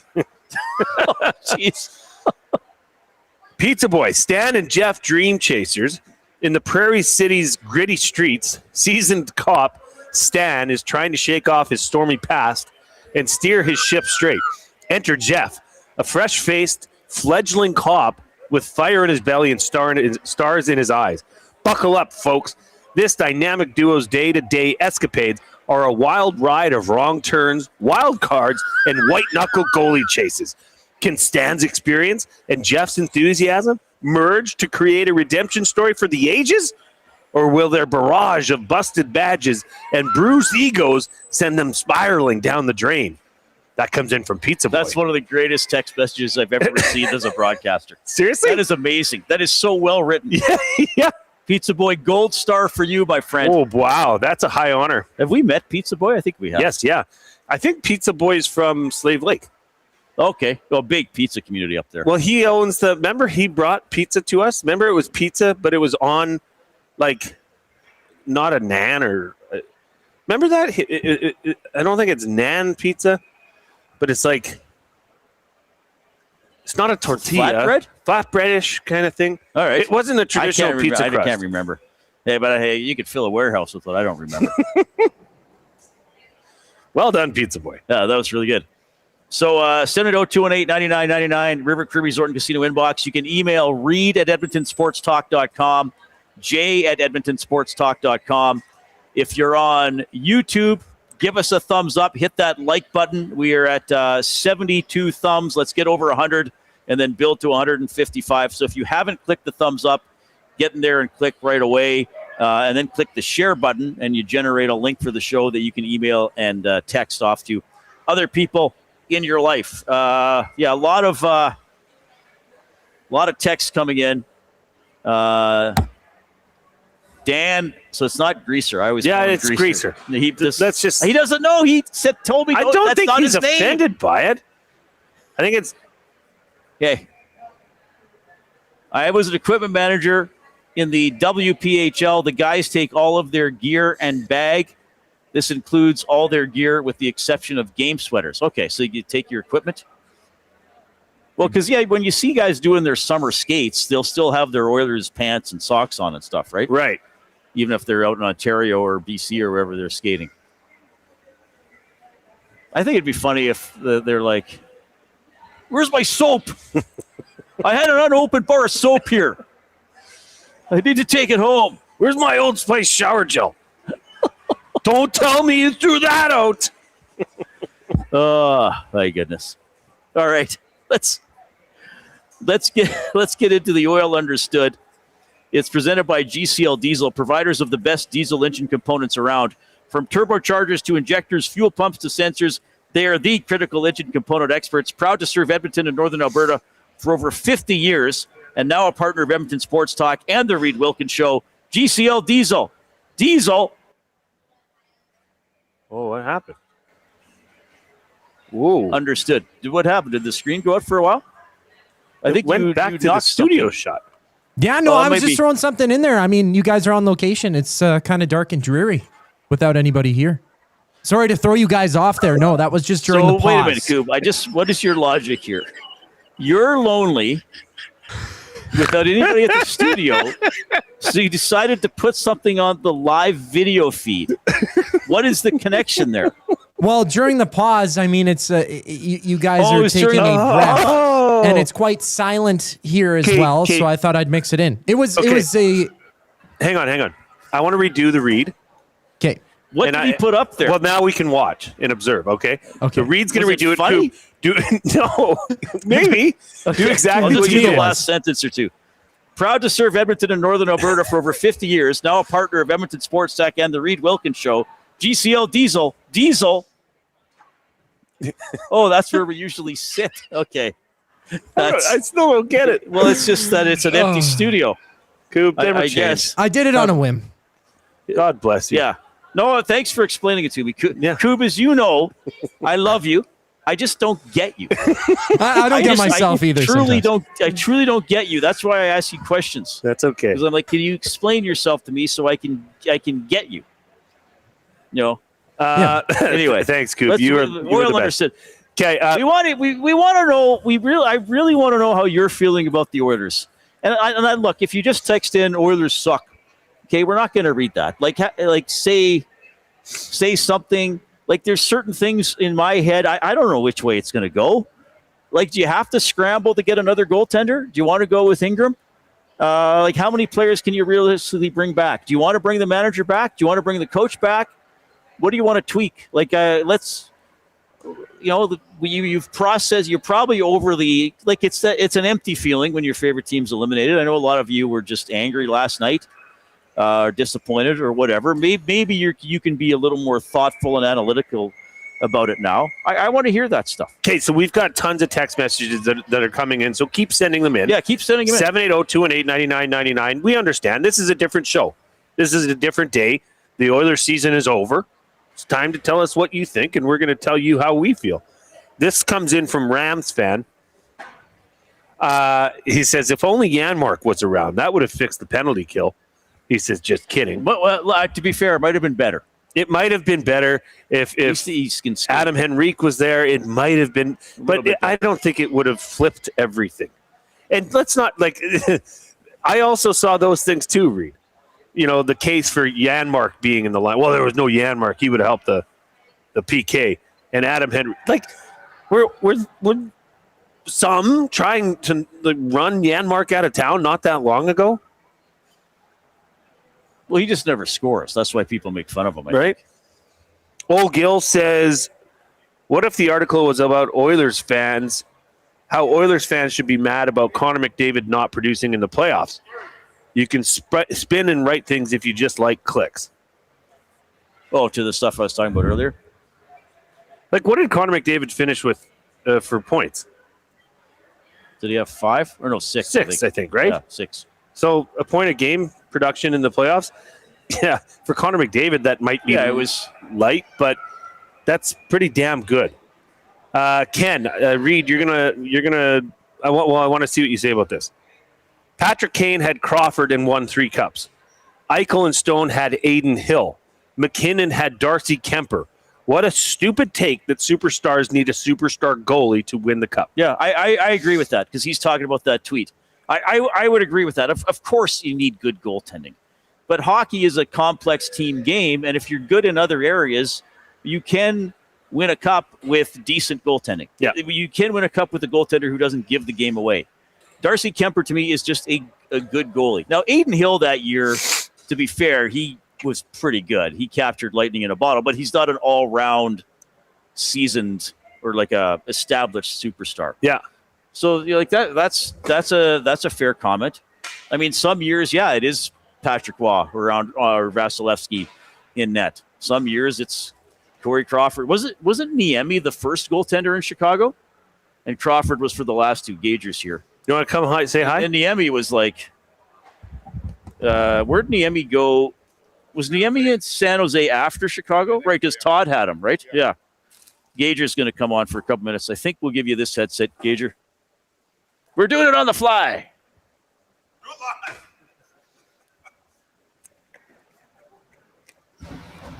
Yeah, that's the whole beauty of this discussion. I mean, like I said, okay, can you win without a star goalie? Yes, but it helps. Can you win without a star of McDavid's caliber? Yes, you can. Like I said to Dusty during the noon show, somewhat sarcastically, but it's true. Every single Stanley Cup champion dating back to 1890, whatever, has not had Connor McDavid on the roster. Yeah. But I do think it's an oversimplification to say, well, if the Oilers had a star goalie, they beat Anaheim. I don't know if they do. Would help, but they. No, but I would say that even the goalies that they had are capable of having those types of games that they steal them. It didn't happen. Right. But, Reid, it was, we all went through that season. And you kind of reflect on it now. Right. And I can't speak for everyone else, but personally, I was thinking that at a certain point, they would figure it out. And I really thought those last, handful of games, 8 games, they were playing a brand of hockey that works to win in the playoffs. But you can't just have 8 games that you play that way. Yeah. You need 20, 30. You need to learn. Every year is different. All your players are different. The regular season is preparing to have success in the playoffs. And it looked like these guys were just thinking, you know what, I don't have it. It's not there, but I know when playoffs come around, I'll get it together. And you can't do that. And I think now you learn every year you play, you learn a little bit more. And I think that's something that even Connor McDavid and Leon Draisaitl can put in their toolbox now and recognize that the regular season actually means a lot to prepare your team for success in Game 83 and beyond, or Game 85 now and beyond. Next year. So I'm going to repeat something I said last night. Because, Tom, I was on with Tom and Belzy, and we were talking about, injuries, underperforming, how the Ducks played, like all these things that went into the series. And I give Ducks credit. I do think injuries are a factor. I don't think you can ignore them. And I finally said, you know what the Oilers were? And this is both on Knobloch and the staff and on the players, because, they can also think for themselves. The Oilers were like a guy who can usually hit his driver 340 yards down the middle. Maybe you heard me say this. Yeah. No, I didn't. And then one day he has a round and he is slicing everything. He's hooking everything. He's taking penalty strokes. And it's hole 7, hole 8, hole 9. And he's still pulling out his driver, as opposed to being like, you know what? Today's a 3-wood day. Yeah. Because I can't. To me, that was the Oilers. We can do all these spectacular, fancy things. We can connect on 120-foot passes. Oh, but Anaheim's stopping us from doing that. So can we go to the short game? And they didn't. And that to me, that's the biggest frustration out of this series. I know there's injuries. I know there's roster deficiencies. I thought there was some stubbornness from the Edmonton Oilers in this series. Well, there's stubbornness in this team from the beginning. They want to play high event hockey a lot of the times. There's not a consistent level of play to make it difficult on the other team. Like, again, I don't think the Ducks after each game were like going into the training room. Right. They weren't. And sorry, this is interesting because I just pulled up a text. We're getting a ton of texts, okay? This comes in from the Reverend, and I couldn't agree more. I want to hear your guys' take, and you're kind of getting into it, Walk. Good afternoon, gentlemen. Do you think the lack of toughness hurts us in the playoffs? I miss the days of Oilers' toughness. We need more of this, but I also know the coach doesn't seem to love it. I thought that was missing from this. It has been missing from this team for certainly this season. Like who's the guy that the other team is fearful of going into the corner with? Is there one that you could name like that just go, oh, it's this guy? I mean, Ekholm kind of was that guy. Maybe. I met the guy earlier that used to be the guy, Zach Cassian. Yeah. Because when he was playing, all three of us will said, well, it's Cassian. Yeah. Who's that now? It's a Podkolzin? I mean, you're wary of him because he'll finish his check, but that it's not like you're worried about playing. I mean, the biggest one, the concern was Gudas. You didn't know, but he's kind of a little bit squirrely at times. I don't know. This just might be me thinking, but as a coach, you have to. I've never been a coach, but I've had a lot of coaches. But I think you have to recognize what type of team you are, and use the strengths of that team. And if they're not working, if they don't equal success later, you have to pivot. Yeah. You have to be able to. Okay, that won't work. I mean, Reid, we talk at length in the room back at headquarters about the 80-foot pass.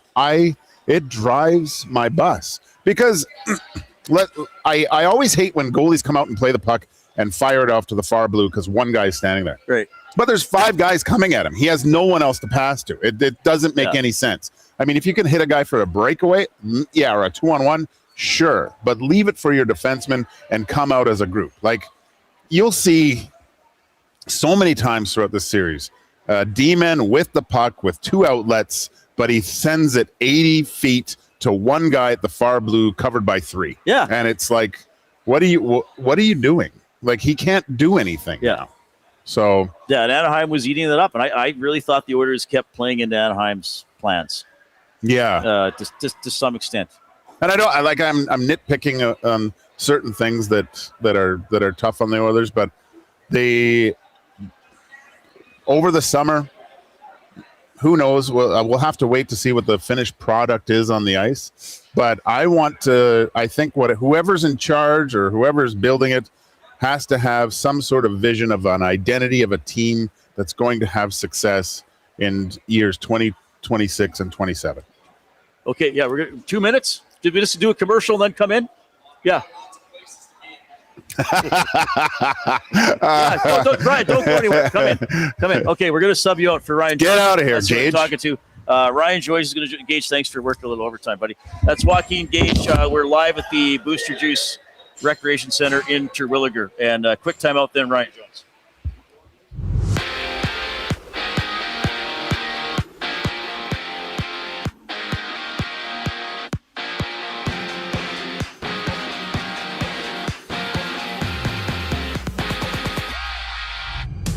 Three Game 6 matchups in the NHL. Montreal looking to bounce Tampa Bay out in Montreal tonight. Bell's Center puck drop over there. Utah Vegas, they hit the ice. Golden Knights with their first chance to clinch the series. Elsewhere, Buffalo takes on Boston Sabres, leading 3-2 in that one. And from St. Louis, the Blues have inked Dylan Holloway to a 5-year extension worth just under $8 million per season. Out in Toronto, it's life or death for the Raptors, down 3-2 against the Cavaliers. Brandon Ingram doubtful for Toronto with an ankle issue he suffered midway through Game 5. Meanwhile, the Lakers Rockets hit the hardwood. Houston has stayed alive twice already in the series. They look to force a Game 7. Kevin Durant's a no-go for the Rockets with an ankle issue, only playing one game in the series. Detroit Orlando play at 5 o'clock. Magic hoping to eliminate the Pistons in 6. Out in Minnesota, it's the Jays Twins matching up once again. First pitch just after 6 o'clock. Patrick Corbin opening for Toronto. Simeon Woods Richardson for Minnesota. This sports update is brought to you by the Ranch Golf Club. The Ranch Golf Club delivers premier conditions, top-notch service, and unmatched value every round. It's why they're Alberta's top choice for corporate golf events. Visit theranchgolf.com today to find out more. More on the Reid Wilkins Show here after the break on Edmonton Sports Talk. I'm Zachary Kubish, and you're up to date. The Nielsen Show with Lieutenant Eric. Jamie McLennan. As much as Edmonton played well, I didn't think Anaheim's good players didn't have a good game last night. Dostel didn't have a great start. Obviously, he gets lifted, so Anaheim's going to be a lot better. And Edmonton can't just sit back and go, hey, we won a game on home ice. We can rest on that, and Anaheim's going to fold. If anything, they're going to see Anaheim's best game. The Nielsen Show with Lieutenant Eric. Weekday mornings 6 to 9. Only on Edmonton Sports Talk. Your clear choice for Edmonton sports. Hey Edmonton, did you know a local Play Alberta winner scored over $430,000 on Desert Fantasy? Think about the rec room you could build with that kind of cash. From major casino winners every hour to jackpots worth millions and hundreds of popular games to money that stays in the province, there has never been a better time to sign up for Play Alberta. Download the app today to get started with casino, sports, and lottery, all in one app. Must be 18 plus to play. When you gamble, use your game sense. When you cater with Royal Pizza, you're getting the same great pizzas, pastas, and salads you love, just bigger and built for a crowd. Perfect for teams, offices, or parties, Royal Pizza's catering brings real value around $10 per person. Delicious, high quality, and easy. If you like their pastas, you'll love their catering pastas even more. Visit royalpizza.ca or contact your local store for exact pricing and details. So come on home, Royal Pizza, still making it great. At Firehouse Subs, our subs are freshly toasted, stacked high, and crafted to satisfy. Each sub is piled high with premium meats, melty cheese, and toasted to perfection. Firehouse Subs brings bold flavor to every bite, all served on a freshly toasted roll. But we're not just feeding Edmonton, we're fueling it. Dig into the brisket hat trick, piled with slow-smoked brisket and melty cheese. Or go to the Firehouse Subs fan favorite, the Hook and Ladder. Made to order with smoked turkey, honey ham, and Monterey Jack cheese on a perfectly toasted roll. With 15 Firehouse Sub locations across Edmonton and the greater area, it's easy to grab a hot and hearty sub close to home. Firehouse Subs. Hot, hearty, made to satisfy. When gambling, set a budget before you play. Stay informed and visit GameSenseAB.ca to learn how. Remember, if you gamble, use your game sense. Since 1952, William Huff has been the heartbeat of Edmonton's advertising world. From humble beginnings to a citywide powerhouse, we've been the go-to for signage from print to design and installation. Partnering with Edmonton's top sports franchises and major events, we've helped shape the city's global reputation. Our secret? Unmatched customer service, decades of experience, and a passion for excellence we call the William Huff Advantage. Visit us online at williamhuff.com. All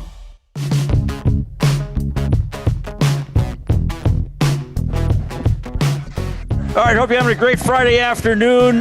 This segment presented by the Edmonton Garrison Memorial Golf Club, where golf intertwines with the historic valor of the Canadian Armed Forces. Memberships available at egmgolf.com. And also there's discounted rates for seniors and first responders. We think golf season is here to stay. It started a couple weeks ago. Then it snowed, and it was gone. We think it's back. We hope it's back. All right. We're glad this guy's back in town. I had to double-check your stats here. 247 games as an Edmonton Oiler. Ryan Jones is here, and he's playing in Hockey Helps the Homeless. How you doing, sir? Oh, doing good. Thanks for having me. Yeah, thanks a lot for dropping by. What's it like? Are you skating and doing a lot of events like this, or how often do you play these days? This is kind of the first one that I've done since I stopped playing. Seriously? Yeah, I'd never get the invite. What? Yeah. Come on. Busy guy, and they canceled the direct flight from Minneapolis up here when COVID hit. They just brought it back 6 months ago. So it's going to make it a little bit easier to go back and forth now. So Patty Garland knows that, I'm sure. Sure, I'll be on the top 100 that he reaches out to. Well, that's good. Well, I've always enjoyed talking to you. Like, we briefly overlapped when you were a player and I started doing the stuff on the other station. And you've come on with me as an alum a couple times, which is cool. Look, I got to ask you this about coming back here. You know, for some reason, and we saw the Pronger stuff a couple weeks ago. Like, sometimes people are like, "Oh, Edmonton, but all the guys who played here are like, I love it here. I love coming back." Yeah, I mean, I guess I'm not sure. Everybody's got their own reasons for why they may or may not want to play in a city. It was a great opportunity for me coming from Nashville, where I wasn't fitting into whatever role they had hoped that I would fit into, and came up here and had some success and was given an opportunity to play in the NHL and earn a spot night in and night out. For me as a person, I was welcomed here. My family was welcomed here. So it was always there.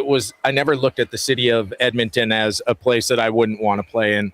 I think the success that the team has only makes it more attractive for guys to come in.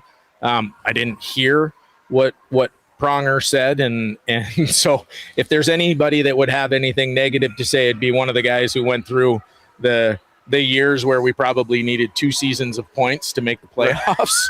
But I loved it here, and I love coming back. I have a lot of connections here from not only my time, but a lot of my friends from my hometown. So it's always great to come back. Yeah. So how'd you play? Did you dangle out there, or are you forechecking? Yeah. I played. I was out there. No, for me it was a learning curve, because I'm a competitive guy. Yeah. But I also know that these guys, like, they don't want me being the only guy that touched the puck out there. So there was a lot of, okay, like, what do I do? Should I take off here? Should I pass? Should I try to find a guy back door? But the net's wide open. I think this both can be true, because if I was to be out there skating, I'd want to see you at your best. I'd want to see you say, "Screw you guys. I'm going to show you what an ex-NHL player can do to a bunch of hobos that are out here playing, a bunch of Joes." And You're then 8 years too late for seeing that. and then I'd also want, it would be the full show, but then I'd also want to receive a sick backhand, no look pass to a wide open cage. I gave some of those, and they didn't go in the back of the net. Right. We could try. We could try. Where did you get drafted last night? Good question. I think it was like 4 or 5. Ooh, okay, right there, because Cassian was one. Yeah, I think Struddy was maybe next. Struddy or Bucky. Those were the top 3. Well, he's drafted for the looks. Struddy legend. Yeah. He's the sex appeal, Struddy. Gosh, I don't. Struddy well, was that's a what he lot says. Better looking 10, 15 years ago. Well, some people still see him. It's romanticized. That's right. So I ran into him at the brewery the other day, or yesterday, when I flew in, and my wife was like, "Did you see Struddy?" Because we were really close. I was like, "Yeah, I was way more excited to see Struddy than he was to see me." I'm like, "Struddy." He's like, "Hey man, how's it going?" Yeah. I'm like, dude, that's an awful feeling. Like, what the hell? Yeah, I thought we were. Yeah. So then I was instantly like, "You're not even that cool to me anymore." Yeah. It was like Taylor, I thought you were on the Hurricanes now, and you were like, "What are you talking about?" What a guy! Just gave me the cold shoulder too. Well, he's got a lot on his plate. Why are you guys making excuses for this guy? I don't know. I'm not sure. I give him a hard time all the time. I'm not sure why I am, actually. His Twitter bio says he's the sex appeal for the Got Your Back podcast.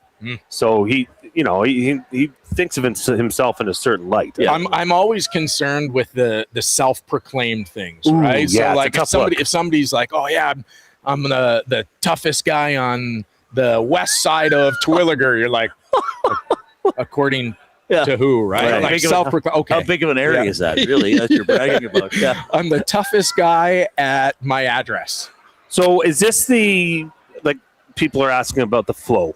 Yeah. That was always what you were, you had great flow. Yeah. Is this where it's at? Because it doesn't look like it on our camera, but I know there is some flow here in the back. Is this where you're keeping it now, or has there been, have you gone longer, or have you gone really short? This is kind of the professional flow style. I'm a big believer in, if you have it, you kind of have to throw it out. Like it's a slap in the face to God if you have this beautiful hair and you're just going to go and shave your head. Like, this is perfect. That's amazing. Like Strudwick, he shouldn't do that. He should buzz it. Yeah, he should just buzz it because he's on his way out. Often people say I am as well, but I'm hanging on, baby. I'm going to let this go as long as I can. I always say my wife is way outside. I outkick my coverage with my wife. I met her when I had long hair, though. So I got her wrapped up at that point. So life's good. I'm good. That's the best time to do it. Wrap them up and don't let them go. Ryan Jones, former Oiler, joining us here. We're at the Booster Juice Recreation Center in Terwilliger. He's been playing in hockey, helps the homeless. Hey, you know what it's like in this city. So much passion, tough night for everybody last. Really a tough first round because Anaheim just sort of kind of controlled most of the series. I thought, there's kind of a big debate, and I know you got to watch some of it. How much was injuries? How much was how Anaheim played? How much was maybe the Oilers just couldn't answer the bell after the last 2 years? Or how much was just maybe they didn't have the roster this year? And you've been out there. You've been in these hotly contested games. You've been in the locker room.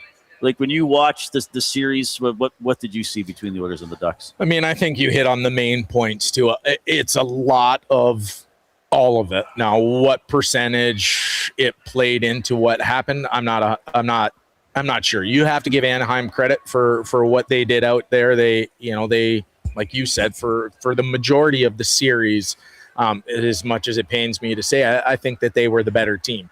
Now, why is that the case? I think now is the time of the year that you start hearing the injuries come out and things start to make a little bit more sense.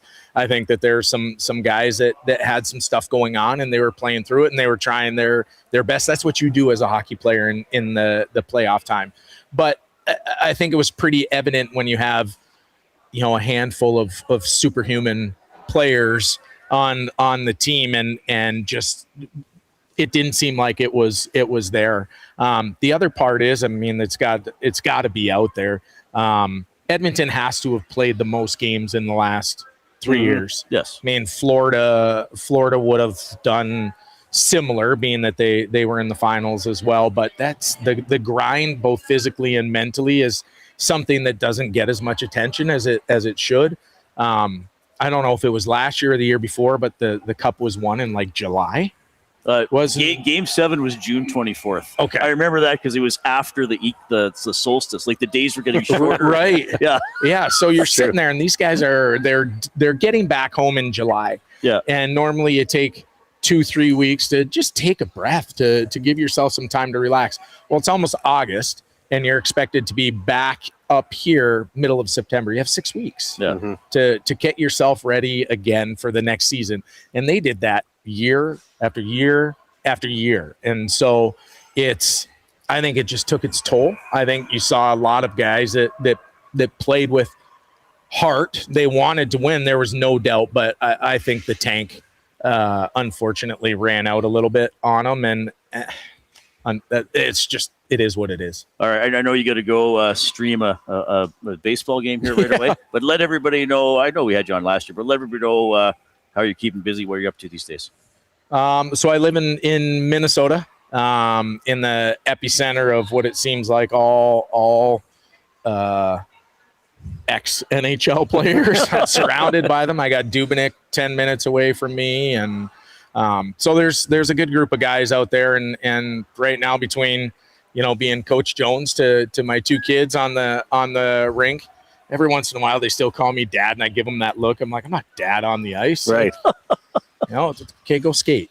And then I own a general contracting company in the west suburbs of Minneapolis. We build custom homes and remodels. So that keeps me busy, and in my free time, hunting and fishing, just doing the stuff I enjoy. And what fish are you catching down there? Walleye. It's all walleye? All walleye. Yeah, they got pike and They do have muskie. Oh, pike are everywhere. Yeah, I guess they are kind of yeah, I guess they would. Did you ever fish? Or I probably wouldn't have had time or when you were here. I went to the Saskatchewan River one time. Louis took me. We went walleye fishing. Oh, no way. Okay. Yeah. Okay. Louis always gets me into something. Yes, and he's big. Like he's one of those guys. Like what I don't. It's like being in a stand. Oh yeah. Like he'll sit there all day. Yeah. Like, still like trying to get something. Right. Yeah, we used to go moose hunting. Yeah. All in and around here back before all these houses existed.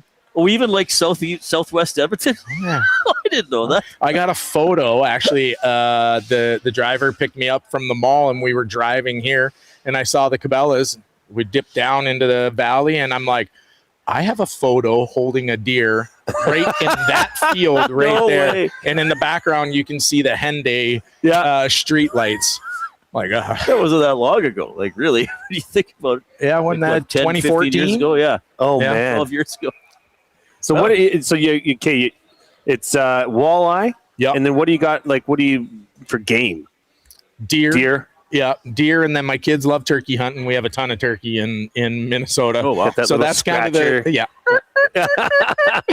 Yes, well done. Yeah, so it's great. I get the little guys sitting in there. It's a friendly hunt because you don't have to be quiet. Like if they do the cough under their breath, it's not like Yeah, you're not like blowing everybody away. You can relax, and then you see a turkey out, you do a little bit of calling and blow its head off. Have some turkey dinner. I think my oldest, he's 12. He's shot 5 or 6. My 10-year-old, he just shot his 4th. So man, I try to get him out as much as I can. That's awesome. That's fantastic. Hey, thanks for coming to Edmonton. Thanks for playing in hockey. Helps the homeless. And of course, thanks for having me. joining us. People love hearing from you. Oilers alum Ryan Jones here at Booster Juice Rec Center in Terwilliger. We're with you until 6 o'clock. Here's an update with Zach.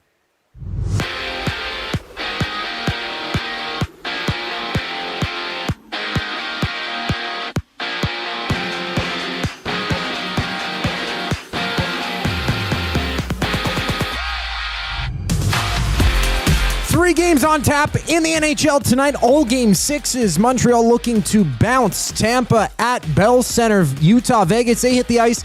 Golden Knights, their first opportunity to clinch that series. We also have Buffalo taking on Boston Sabres, leading 3-2. Out in St. Louis, the Blues have signed Dylan Holloway to a 5-year extension worth nearly $39 million total. And from Toronto, it's life or death for the Raptors, down 3-2 against the Cavaliers. Brandon Ingram, doubtful for Toronto with an ankle injury he suffered midway through Game 5. We also have the Lakers, Rockets hitting the hardwood. Houston has stayed alive twice already in this series, looking to force a Game 7 with a win tonight. Kevin Durant is a no-go for the Rockets with an ankle issue, only playing Game 2 in this series. Plus, Detroit, Orlando play at 5 o'clock. Magic hoping to eliminate the Pistons in 6 games. Also in action in baseball, Jays and Twins matching up once again just after 6 o'clock today. Patrick Corbin to the bump for Toronto. Simeon Woods Richardson on the other side from Minnesota. 1 games live. Rangers, Tigers, runless, top of the first. Warming up, it's the Astros, Red Sox, Orioles at Yankees, while the Brewers are about to battle the Nationals. This sports update is brought to you by the Sather Reid Sport Medicine. Connor McDavid's got a team of specialists, and you've got a bag of frozen peas. Get the same locker room approach that's trusted by the best in the game. Call them at 780-460-9977 or visit their website at satherreidsportmed.ca to book an appointment today. We'll take a brief pause before the Reid Wilkins Show returns. I'm Zachary Kubish, and you're up to date. ST Hangout. And when you're any league trying to appeal to new fans, any league that's trying to be cool, I can't think of a better sport to look through than curling. And that's what they've done, is they've looked to curling, which all leagues should do. And look, I love curling. You shouldn't be looking to curling to make your league more exciting. That's a tough sell. The EST Hangout, presented by Sentinel Storage. Weekday mornings 9 to 11, only on Edmonton Sports Talk. Your clear choice for Edmonton sports. Moving to a new home sounds simple, but sometimes we can't move it until when? Life gets in the way. Whether you're downsizing or staging your house to sell, Sentinel Storage has affordable solutions at a store near you. Try 4 weeks free. Details at sentinelstorage.ca. Goodwill is one shopper, finding something I never knew I needed. A jacket. A deal. One donor. Letting go of something so someone else can move forward. One program participant. Learning. Trying. Building skills. Building confidence. Building a future. One purchase. One donation. One job. One choice.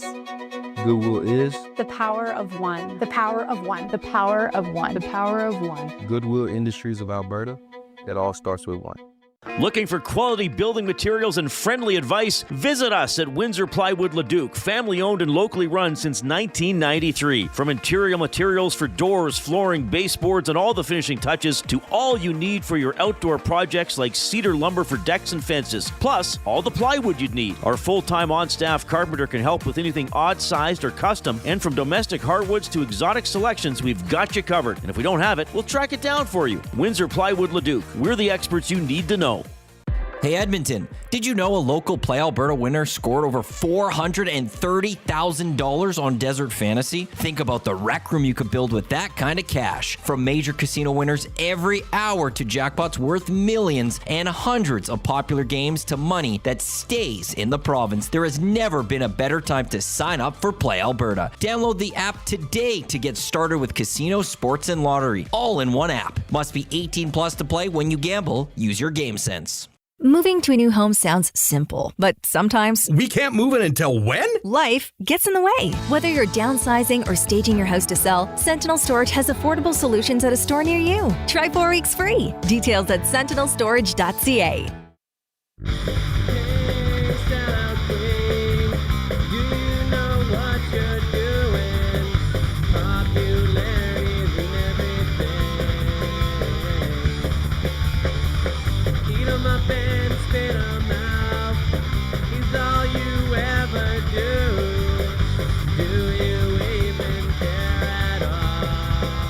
We are in the mobile edition of the Canadian Brewhouse studio.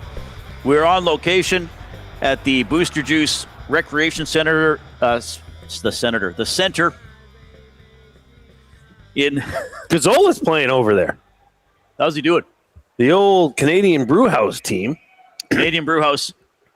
Why wait for a good time? Started early at the Canadian Brewhouse. Happy hour runs Monday to Saturday, 2 to 6 p.m. Deals starting at $3.99. Your couch can't compete with the Canadian Brewhouse. Really appreciate you joining us this afternoon.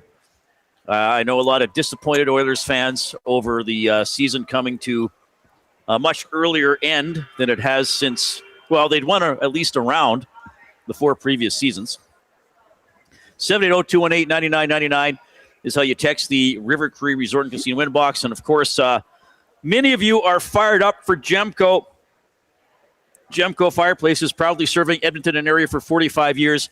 The authorized dealer for Napoleon Fireplaces. Whether it's gas or wood burning, look no further than Canadian-made Napoleon Fireplaces. All the Napoleon products you need available at Gemco 9281 50th Street. Okay, there's a ton of text. That's good. People care. Bronco Nick says, most of us expected a down year in October. Well, here we are. This is the most important summer for the Oilers since April 18th, 2015. Okay. Do you think this is, like, I've heard this a couple times now. Is this the most important offseason for this team? They're all important. Like, yeah, like, how can you just say I think it always feels like the most important. Like, I get it with the McDavid stuff and everything like that. I just think I think they're all important. In the moment, it always feels like the most important. This comes in from VJ. I think this isn't a bad thing for the Oilers. I think it's a time where they get to kind of reset. They got some cap space, but there's a lot of pressure on management to fix the D, figure out what's going on with goaltending, and use that cap space to get right back into the playoffs and contend for a cup next year. Grumpy Cat says, Reid and Jay, what is your ideal paths forward in net? Would you entertain Jari for Ottinger? And he put in brackets 6 more years. Well, of course you would. Yes. But that ain't going to happen. Dallas would not do that. What is the path forward? Well, if I don't know. Like who's going to take on Jari? I don't know. right? I don't know why anybody would. Why would you? I mean, that is a goaltender that brings along with it a $5.3 million hit. Connor Ingram, Reid. Is Connor Ingram... Okay, let me ask you this. I'll add to this. Do you think Connor Ingram will be the starting goaltender for the Oilers next season? I think he will be. I think he will be too. And I think he should be. So then what's that look like? Because he's also an unrestricted free agent.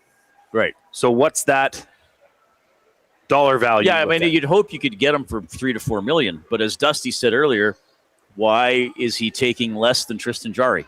Well, I guess the game's played. And I mean, Jarry signed his deal when his reputation was different. Well, and it's and let's just say what's happened here in Edmonton won't exactly increase his value. Correct? For Jarry? Yes. Well, of course not. For Jarry. Yeah. But Ingram might say, hey, I want to look around. It's his right to do that as a UFA. Ken says, I was so pissed off by yesterday's weak loss. I drove to work this morning and realized I forgot today was a day off. Accounting firms take the day off after filing deadline.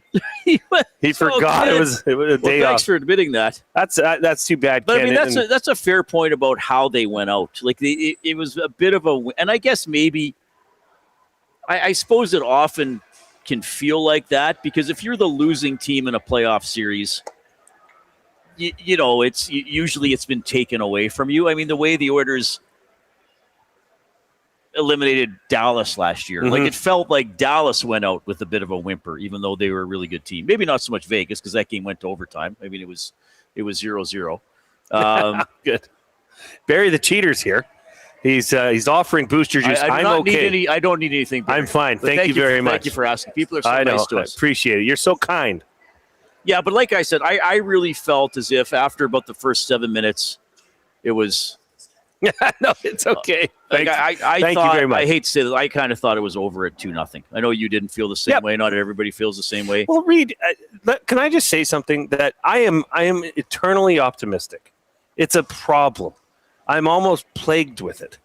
That I want what's best for people around me, and as we've talked about, that definitely skews. Like it changes my perception of reality sometimes because I wanted the Oilers to succeed so EST could keep talking about the Oilers. Yes. And all of our listeners would be happy and see a successful playoff run. Well, that's the thing. Even though I think a lot of people realize, okay, this team isn't as good as other years, there's still hope. If you're in the playoffs, there's hope. Yeah. You know, you win game 5, there's hope. Absolutely. You know? So, but ultimately. But that's what I was going. Sorry. You, good sir, are very much so a realist. I guess I am. I've learned that about you through our, what are we now? 2 I guess years of knowing each other? Yeah. I think I'm an optimist, but I also think that I accept that to accomplish certain things, certain tasks are going to need to be done, and some of them may be more difficult and or more unpleasant than others. Like, I realize that I realize that it's important to me to have a tidy and organized house, and I realize that cleaning out the garage is going to be a different task than wiping off the crumbs off the kitchen counter. Most likely. So, I realize if I got to settle in to clean out the garage, that could take a while, and it could involve, more dust, and I don't know what I'm trying to say. I guess I'm one of these people. Like I look at the plan, right? So when I looked at how that series was going, I realized I would like the Oilers to win because, as you said, it's better for the city. It's better for the fans across the world. It's better for the station to have that content to talk about. But I also realized Anaheim they're taking this one away. Yeah. Hontorio Momes says, do you guys think Knobloch is as good as Cooper and Q? If not, then those are the only 2 coaches in the salary cap era to take the same teams to the Stanley Cup final more than twice. KK is tied with a whole bunch of guys for second with 2, but everyone else won at least one Stanley Cup. 24 and 25 were the shots. were the opportunities. Right. So is what I'm Gwenville saying. went 3-0. Cooper's 2-2 in the final. Because was he the coach when they lost to Chicago? Or was he not even not been there yet? I can't even remember now.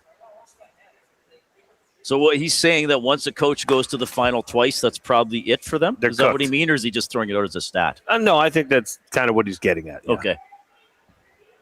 Good afternoon, gentlemen. Do you think the lack of oh, no, I read this one. Sorry. That's from the Reverend. Oh, this is to do with the off-topic talk. Oh, my God. Reed, look at this. Okay, save that. It's first-time texter. Okay. Well, do we have any other? Okay, no, we'll do that now. Title. Okay, the off-topic topic for William Huff, by the way, was the Oilers' season. Break it down and tell us the Oilers' season as a mystery movie. Give us the title and the plot. Right. So this is from an unnamed texter. Title, Ice Cold Justice, the Summer Sizzle Synopsis. Oh, by Doug Schmengi. Thanks, Doug. After a devastating first-round exit that left the City of Champions feeling more like the city of maybe next year, Jeff Action Jackson and Stan the Man Bowman are a duo with their backs against the wall. The CEO and GM are forced to turn in their spreadsheets and pick up their passports. The mission? A high-stakes, cross-continental summer scouting mission to find the one thing the roster is missing, the grit. Action Jackson is a high-flying, fast-talking executive who prefers doing deals on a treadmill and never met a contract he couldn't restructure with a wink and a smile. Stan the Man is a veteran with a by-the-books reputation and a briefcase full of advanced analytics that he guards with his life. They're a classical mismatch. Jackson wants to trade for a superstar who does backflips. Bowman just wants a defenseman who can successfully clear the porch. They aren't just looking for players. They're looking for redemption. This is a mini-series. And maybe, just maybe, a goaltender who doesn't mind the cold. I'm getting too old for this cap space. Stan, the Man, Bowman. Wow. Should we bring on Jet impressive. quick before we go to break? Yeah, Jet, come on for 1 minute. Is Frank standing by here already? Frank is standing by. We're going to have a fun final hour. Come here, Jet. Come over here, Jet. So this is Jet Ketty, who last year gave us the line of the year on EST because we said to him, you guys can come into the You said that you like chirping people, and you said you looked at a guy and said, my left nut dangles better than you. I nearly retired on the spot. Any good chirps this year? No, just really the same ones. No, I heard you had one. I heard you had one. I heard that a guy looked at you and said, why aren't you in school? And I said, why aren't you in a nursing home? Oh, my goodness. How old was he? Is he older than me? Yeah.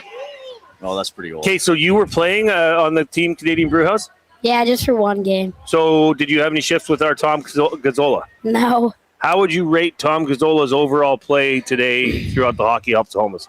9 out of 10. 9 out of 10. Oh, wow. 10. Wow. Good? Jeez. Now, did he give you money? No. Did he? Are you sure? Yeah. Now look at that hat, everybody. Hey, look at this. You know that's a once in a lifetime kind of hat. Yeah, that's a great hat. So what's your favorite part about today? Well, probably that I got to play a little bit. Mm-hmm. And that we were chirping a lot of guys on the other team. You like that, eh? Okay. All right. Hey, thanks for coming by. Welcome. All right. Yeah, thanks, you are Jet right Ketty. there. Yeah, we're on YouTube. It's pretty incredible. Thanks, Jet Ketty. Give us the thumbs up on YouTube if you haven't already. We got to get over 100. Vote here. for Jet. If you haven't given us a thumbs up, and then we'll try to get to the playoff threshold of 155. Hey, guess who's coming up next week? Is it Frank? Frank Fontana's here. Frank, the one and only Frank Fontana. We got our athlete of the week as well. We got to get to that. We're live on location and is it just me and Coob at the end? You're leaving early. I got to leave early, Oh, and my I'll God. explain why after the break. All right. By the way, Edmonton Sports Talk presented by Play Alberta. Experience all the excitement of the casino in the palm of your hand. Download the Play Alberta app today or go to playalberta.ca. All right, here's the 5 o'clock break. 2 guys and a goalie. Stan Bowman should re-sign Connor Ingram for sure this summer, hired or fired. Looking at the market, and unless there's not a sexy market, you're looking for a trade for something, I don't see any reason why you wouldn't want Connor Ingram. In my mind, Connor Ingram could go out on the market and easily look at a $5-6 million. 2 guys and a goalie, presented by GS Construction. Tuesday and Thursday afternoons at noon, only on Edmonton Sports Talk, your clear choice for Edmonton sports. Hey Edmonton, did you know a local Play Alberta winner scored over $430,000 on Desert Fantasy? Think about the rec room you could build with that kind of cash. From major casino winners every hour to jackpots worth millions and hundreds of popular games to money that stays in the province, there has never been a better time to sign up for Play Alberta. Download the app today to get started with casino, sports, and lottery, all in one app. Must be 18 plus to play. When you gamble, use your game sense. The Canadian Brewhouse has a happy hour for any scenario. You finished work early? Happy hour. You finished work because you accidentally hit reply all to the entire company? Big happy hour. Your boss said, great job. Happy hour. Your boss said, per my last email. Ugh, emergency happy hour. You finally closed the big deal. Happy hour. With a huge selection of ice cold drinks and great food, the Canadian Brewhouse has a happy hour for whatever just happened at work. The Canadian Brewhouse. Your day just got happier. Your home for great performances is the River Cree Resort and Casino. God, I wish I could meet somebody like you online. She's got me in the friend zone. Don't miss Morgan Jay's musical comedy May 23rd. 9 p.m. show is sold out. Second 6 p.m. show added. Tickets at rivercreeresort.com. River Cree Resort and Casino. Excitement, bet on it. The Blue Jays are back, and Canada is excited to cheer them on in their 50th season. Whether you're swinging for the fences at the ballpark or stepping up to the plate with those spring projects at home, Sentinel Storage can help you make room for all of it. From tools and bikes to boxes and seasonal gear, Sentinel Storage gives you the extra space you need all season long. Try 4 weeks free today. Visit sentinelstorage.ca for details. Sentinel Storage, official storage partner of the Toronto Blue Jays. Let's go Blue Jays! Time for a new career in 2026? Or maybe your kid is still pondering their path. Good news! Weiss Johnson is hiring.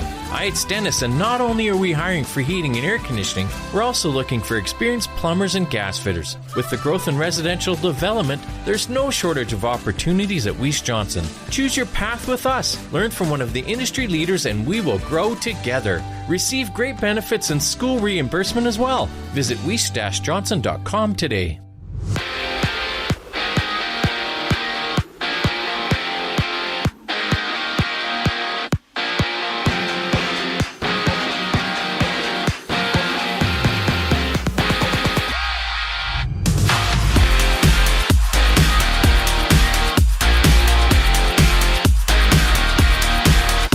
Games in the NHL tonight. Momentarily, the Lightning visit the Canadiens' Bell Center. Puck drop with the Habs up 3-2 in that series. Their first chance to close things out against the Lightning. 5:30 puck drop. Sabres at Bruins. Buffalo with their second chance to knock off the Bees. And at 8 o'clock, Mammoth play host to the Golden Knights. Vegas leading 3-2 in the series. From St. Louis, the Blues have inked Dylan Holloway to a 5-year extension worth nearly $39 million total. And from Toronto, it's life or death for the Raptors, down 3-2 against the Cavaliers. Brandon Ingram doubtful for Toronto with an ankle issue he suffered midway through Game 5. Meanwhile, the Lakers Rockets hit the hardwood. Houston has stayed alive twice already, looking to force a Game 7 with a win tonight. Kevin Durant is a no-go with an ankle injury, only playing one game in this series. Detroit and Orlando, they get going in just a second.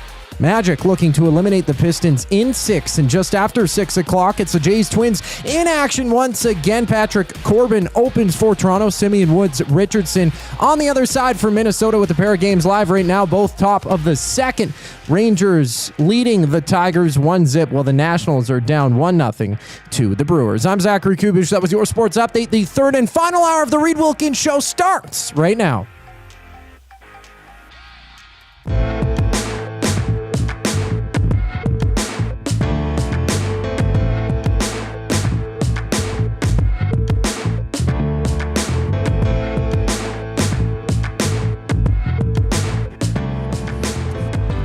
Well, if you're having a great Friday afternoon, we certainly are here at the Booster Juice Recreation Center in Terwilliger. Often when guests join us, they are using the Oil Country Towing Hotline. Oil Country Towing, Edmonton's most trusted 24/7 roadside rescue team, fast, safe, and reliable for over 15 years. Whether it's game day or a snowstorm, we work as hard as your favorite team to get you going. Call 780-986-6088 for all your towing needs. But this gentleman is joining us in person. He's extremely well prepared. Love talking to him. This is the most preparation. This is like we are getting level. And look, well, this is also a betting guide for tomorrow. Like he brought Reid and I Italian center subs. This is crazy. Frank Fontana is here, freelance horse racing analyst. I love you gave me your title here. Century Mile, Century Downs, Daily Racing Form, and the Edmonton Sun. How you doing, Frank? Very well. Thank you for having me on. It's good to see you. Thanks for dropping by. Topic du jour. What did you think of the end of the Oilers season? Yeah, it sucks. Too many injuries. Everything seemed to not go our way. So hopefully next year. Yeah, big off season coming up for sure. It looks like Stan Bowman is going to speak tomorrow, as will Chris Knobloch, as well as season-ending player availability. So there will be news coming out of that tomorrow. All right, now tomorrow's a huge day though in the sporting world. The Kentucky Derby is being contested tomorrow. Yes. Now, I got to do my research because I've been so immersed in covering hockey. I'm going to have to go through these notes you prepared. That's why I prepared them for you. So, race tomorrow, what is it? Basically just at 4 o'clock. 4:57 our time 4:57 is when the race is scheduled to go from Louisville, Kentucky. Okay. It's going to be on NBC TV if you don't have a horse racing channel. Okay. Yeah, that's right. Yeah, and you can bet at any off-track locations, or if you have an account with HPI, for example, you can bet on that. Yeah, I have an HPI bet account as well. Okay. Yeah, just to let everybody know. So, all right, what are a couple of the big storylines going into the Derby? I'll give you my close notes of the horses I'm gonna kind of got my eye on. Further ado, okay, this horse here is just dominated his last race. Number 18. Dominated the last race of the Bluegrass Stakes, won by 11 lengths. He's done nothing wrong in his career. He's won 4 straight. He's got the best buyer speed figures. And the nice thing is he draws outside, which gives the jockey options as to how the race is going to unfold and how does he want to proceed. Johnny Vasquez, excellent jockey. Brad Cox, one of the top trainers. The Kentucky Derby, you have to remember, is you have to figure out which horse has the most reliable profile to fit this race. It rewards that particular mold. The talent matters. The structure matters also. Very, very important. All right, because how long is this one again? Mile and a quarter. Mile and a quarter. Yeah. And so do you generally look at the horses who are starting more on the outside? Yes, because if you're bogged down like the number 1 is, who I'm going to talk about now, this horse, he's improving every start. This horse cost just under $1 million as a baby, by a very good sire, Into Mischief. And by the way, if you want to breed to this horse, it'll cost you roughly just under $1 million. So you can tell how popular this horse is. He's improving every start. He was dominant last time out. He has raw ability. The problem is he's got the rail. No horse has won the Derby since 1986, which he's going against history. The rail, especially this horse, he has no speed early. He's got a ton of speed late. He's got to find a way to navigate his way through a bumper traffic of 20 horses, which is so tough. So we'll see how it plays out. By the way, his half brother won the race last year, Sovereignty. So the genes are there. So good genes. Big Uke just put a question in. Are there only a couple horses this year that don't have Secretariat bloodlines? Is that yes? Only one. Only one. Only one doesn't have. Jeez. Yeah. Okay. So that's amazing because Secretariat was when in the 70s. Yeah, 73. 73, yeah. and hold the track record. So still, all these great horses can be traced back to Secretariat. Yeah. Frank, often the conditions will make a difference. The track speed, whether it's wet, whether it's dry. I mean, I love when it is inclement weather. Inclement weather. But it's not great for the race. What's the weather looking like for tomorrow? It's supposed to be 15, 16, and sunny. Okay. Problem is, in that area of Kentucky, the weather can change in 2 seconds. That's the problem. But last year, if you recall, I predicted Sovereignty and Journalism, the only horses that I had thought had any shot, and those were only two that came down the lane, and it was a super sloppy track. But it should be okay tomorrow. All right. I know there's a couple other horses you want to highlight, and then you're going to have to give a pick. I mean, that's why we brought you on. Yeah. So who else are you paying attention to? I'm looking at also Commandment. This horse has done nothing wrong in his career. He's got tactical speed. The thing I don't like about it, though, and I keep wondering, this horse has been ridden in the past by Pratt and Irad Jr. Irad Ortiz Jr., who's like the McDavid of jockeys. He's got unbelievable time management in his hands in controlling a horse. Both those horses left for other horses. So I'm thinking, why would you want to leave this horse? So there's something, a potential red flag. Sharp Money notices those kind of things. So, but that definitely has all kinds of ability. This wouldn't surprise me. But again, this is a red flag.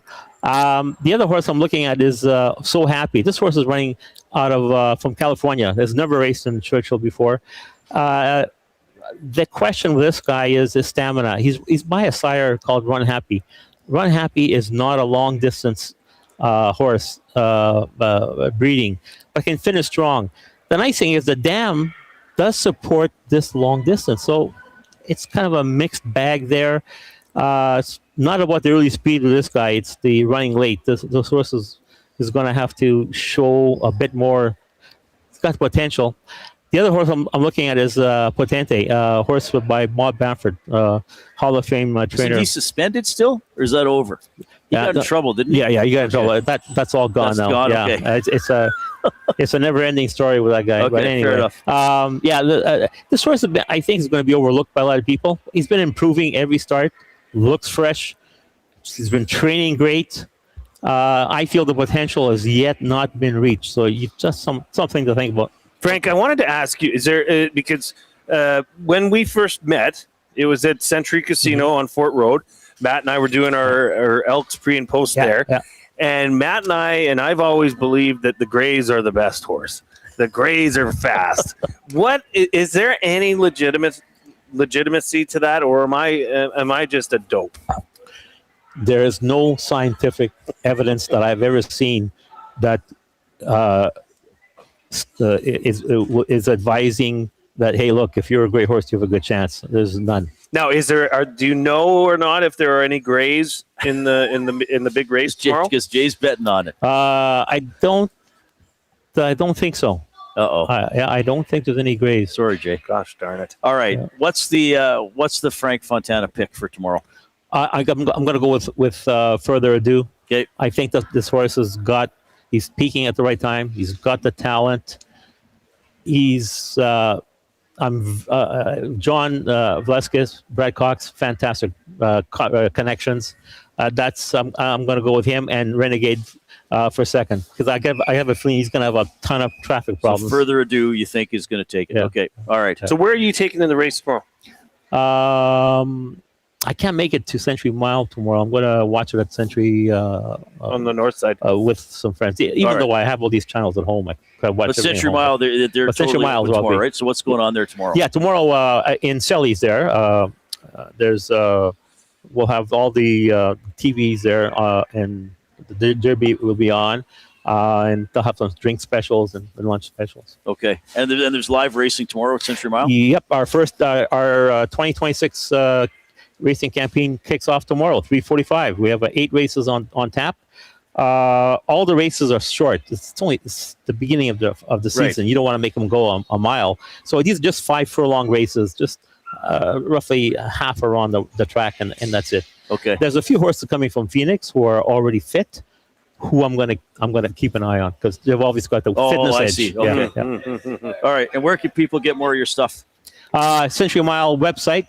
Just Google Century Mile. You'll see Frank's favorites. Nice. All my stuff is on there. Well, we should probably, because is the Triple Crown something that is being talked about, or is it just wait and see what happens tomorrow? Yeah, wait and see. Wait and see. And then after everybody's going to start saying, "Oh, is this horse going to? Can he do it? Can he do it in the Preakness and on May 16th? Then can he do it in the Belmont later on?" Well, we'll have to. We'll get you on before It's only both 2 those weeks races. until the Preakness. Yeah, I thought it was yeah, 3. It's yeah, only 2 weeks in between. Okay. Yeah. Then there's a 3-week break for the Belmont. Now, don't forget that the Belmont is going to go June 6th.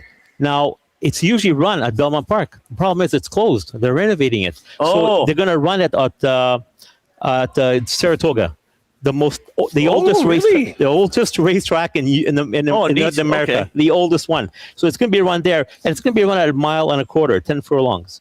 Isn't it usually 1 mile and Yes, but you can't. 3/8? Yeah, Okay. no, 1.5 miles. Mile and a half, You sorry. can't do that at that track. It's not. Oh, really? It's not configured for that. So they're going to make it into. They're going to make them go 1.25 miles. So it'll be I didn't know that. same as the Kentucky Derby. So that should be interesting. See Asterisks what happens. incoming. Yeah. Yeah. But as soon as we have this race over, then all the hoopla will start. It's about the one winner. Yeah. For can he win the Preakness? Then can he win the Belmont? Okay. So Baptized Big Ukes put in Further Ado is plus 600 to win, so that's 7-1. Renegade plus 135 to finish top 3. Yeah. Yeah. That's pretty good. Yeah, pretty good. Yeah, very good. Frank, thanks especially too for coming to see us in person, man. It's always great to see you. We love talking racing. Well, we got to get you on for the Preakness and then Belmont. Yeah. Anytime, you know my number. Just give me a shout. We And will. and that hoodie, we like to give that away. Eh? Oh yeah, we're gonna give away a hoodie. Okay. It's a Daily Racing Forum hoodie that I want to give away. Let's say first person to text in 780-218-9999 the name of last year's Kentucky Derby winner. I believe Frank mentioned And I mentioned it in my Look at you go, Reid. That's pretty slick. I've done stuff on the fly before. Frank, good to see you. Thank you very much. Our Past the Pantry Athlete of the Week coming up next. Here's the Coop. Thanks, Frank.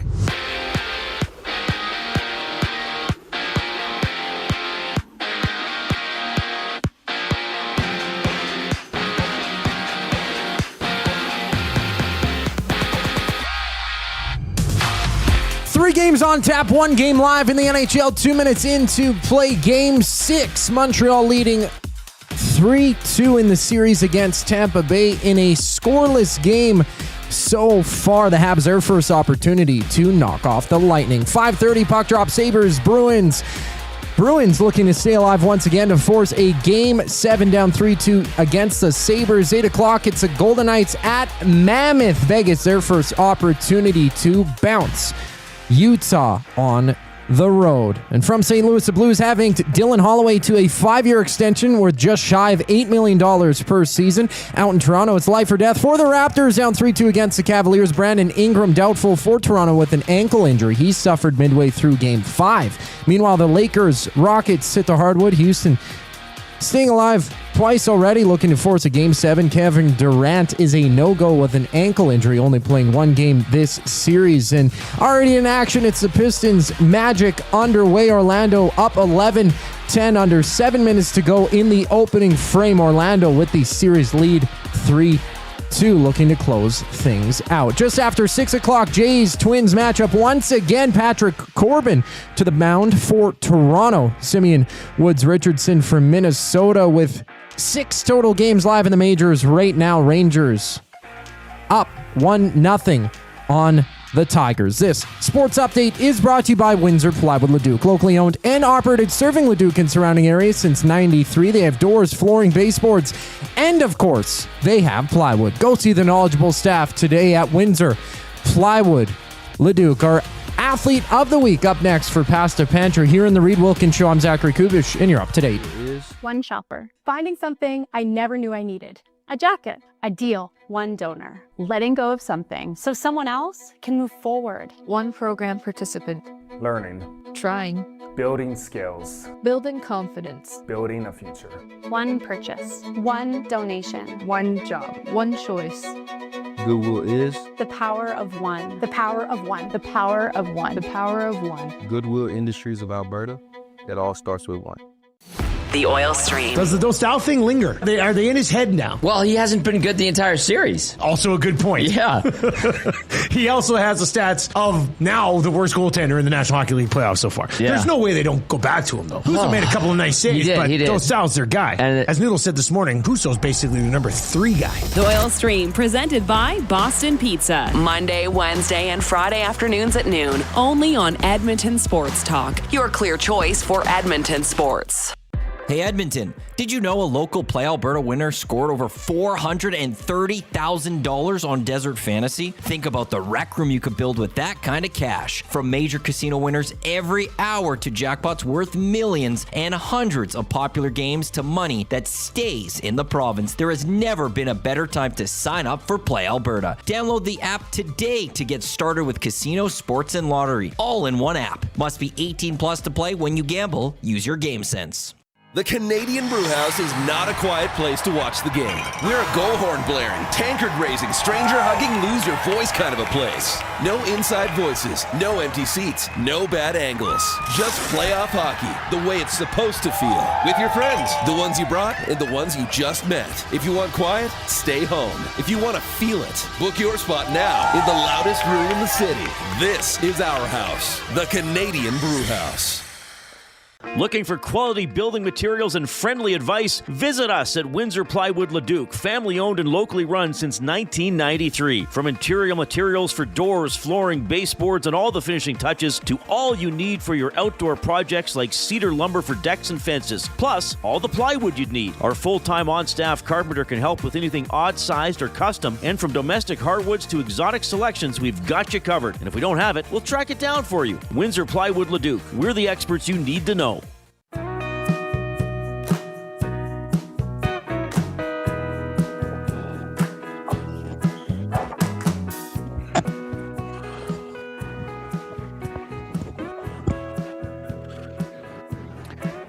All right, thanks a lot for joining us this afternoon. Edmonton Sports Talk presented by Play Alberta, your home for online gaming excitement featuring casino games, live dealer action, lottery, instants, and sports betting.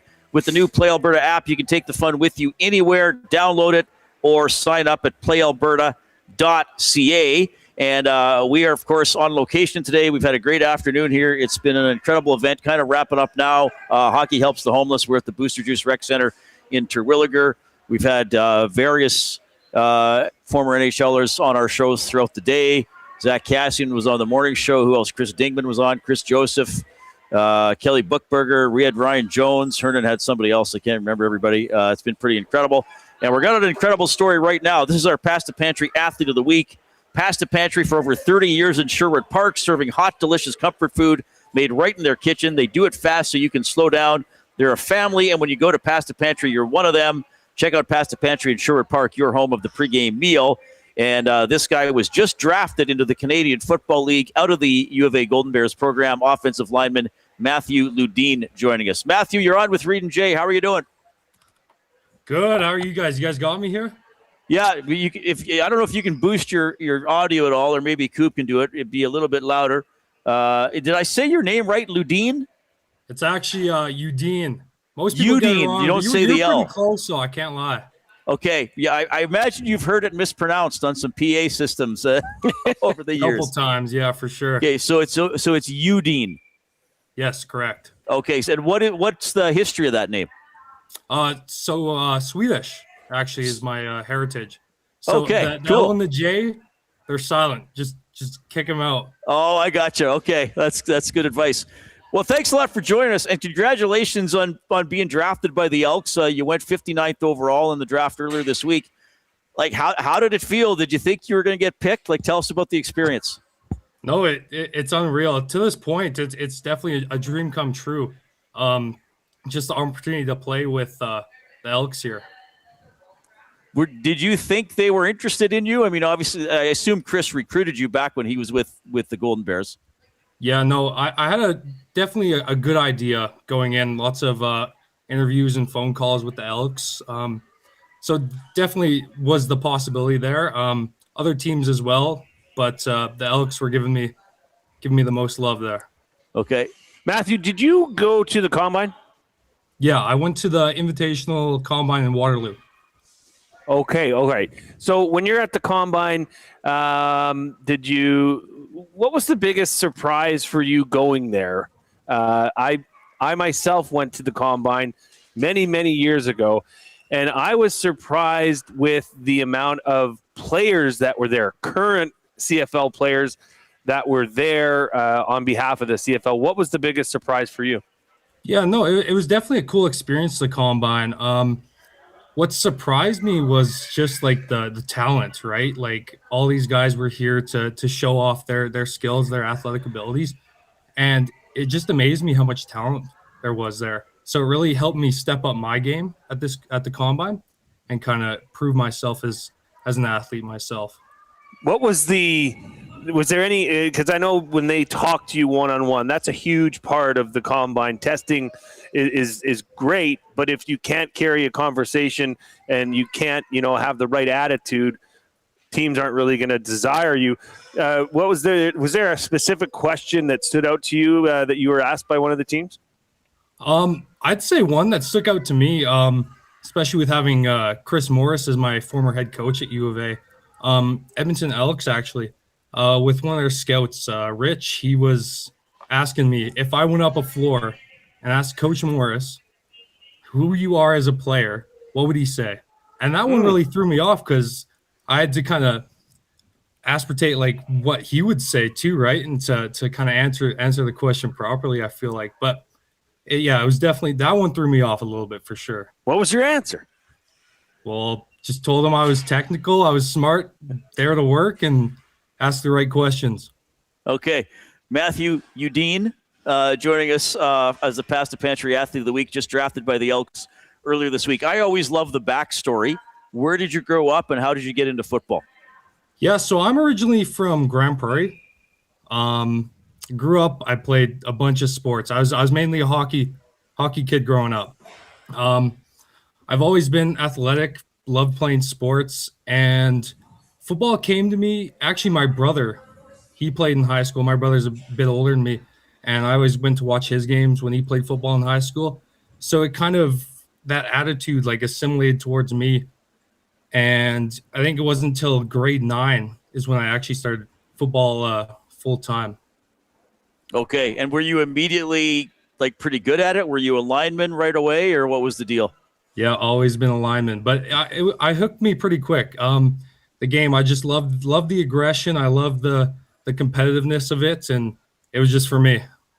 Okay, awesome stuff. Now, do you have a year? Can you go back to the Bears for one more year, or what's your eligibility? Yeah, so I still have one more year of eligibility. I've spent 4 with U of A here, so I still have one more year to play with them. But it all depends on with camp coming up with the Elks and all that. Just there's a lot of factors behind it, but still the possibility of going back. Okay, where are you spending the summer? Are you back in GP now, or are you in Edmonton? No, I'm still in Edmonton because camp's coming up here less than a week now with Edmonton. So there's not really an opportunity for me to head back right now. You got to get out there for rookie camp. What are you studying at the U of A, or have you been studying? I've been taking business, majoring in economics and law. Oh, great stuff. Okay, perfect. That's just like me, except economics and history. Oh, there it is. And look what Jay amounted to. Look at me. Okay. Anyway, Matt's like, okay, guys. who are these guys? No. Who are these old guys? Who are these unks on screen? Yeah, exactly. Okay. This is awesome. For real. You're a great story. Cool that you've been drafted out of the U of A. Way to go. We wish you all the best at rookie camp next week. And how about being drafted with your teammate? Because Carter Kettle got picked by the Green and Gold too, right? Yeah, no, can't get rid of the guy apparently. Is he any good? Better than me. He got drafted higher. So. That's a good line. People are going to like you, Matt. So keep it up. Just keep being yourself. You got a great personality. Thank you. Tell him how he gets his stuff. So I'm going to get in touch with, I guess, somebody from the university, and I will get you your $25 gift certificate to the Pasta Pantry out in Sherwood Park. As well, you get a custom Pasta Pantry Athlete of the Week hat that you can wear to rookie camp and say, "Look at me, everybody." Awesome. Maybe not. Well, Pasta Pantry's a great place. I've been there a couple times. It's pretty unreal. It's legit. That's when awesome. you're there, ask for Nathan. He's the owner. He always likes to spoil the athletes of the week.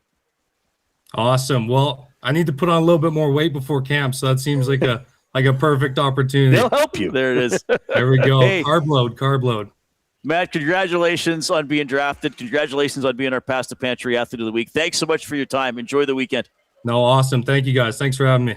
All right, that is Matt Udine checking in. I did a slight mispronounce. I didn't make both letters silent. I only made one of them silent. So Swedish origin for his last name. Good story. There, our Pasta Pantry Athlete of the Week.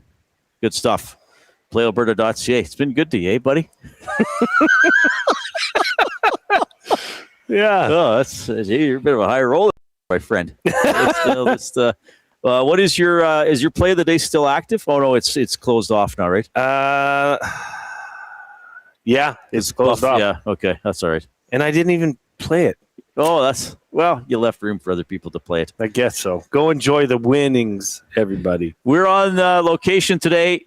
EST has been here all day at the Booster Juice Rec Center in Terwilliger. And, of course, this is the mobile edition of the Canadian Brewhouse Studio. Oilers may be out, but you can still catch every hockey playoff moment at the Canadian Brewhouse, the loudest place outside the arena with TVs at every turn. The Canadian Brewhouse, our house, is your house. I think the tournament... It's really emptied out has there. concluded.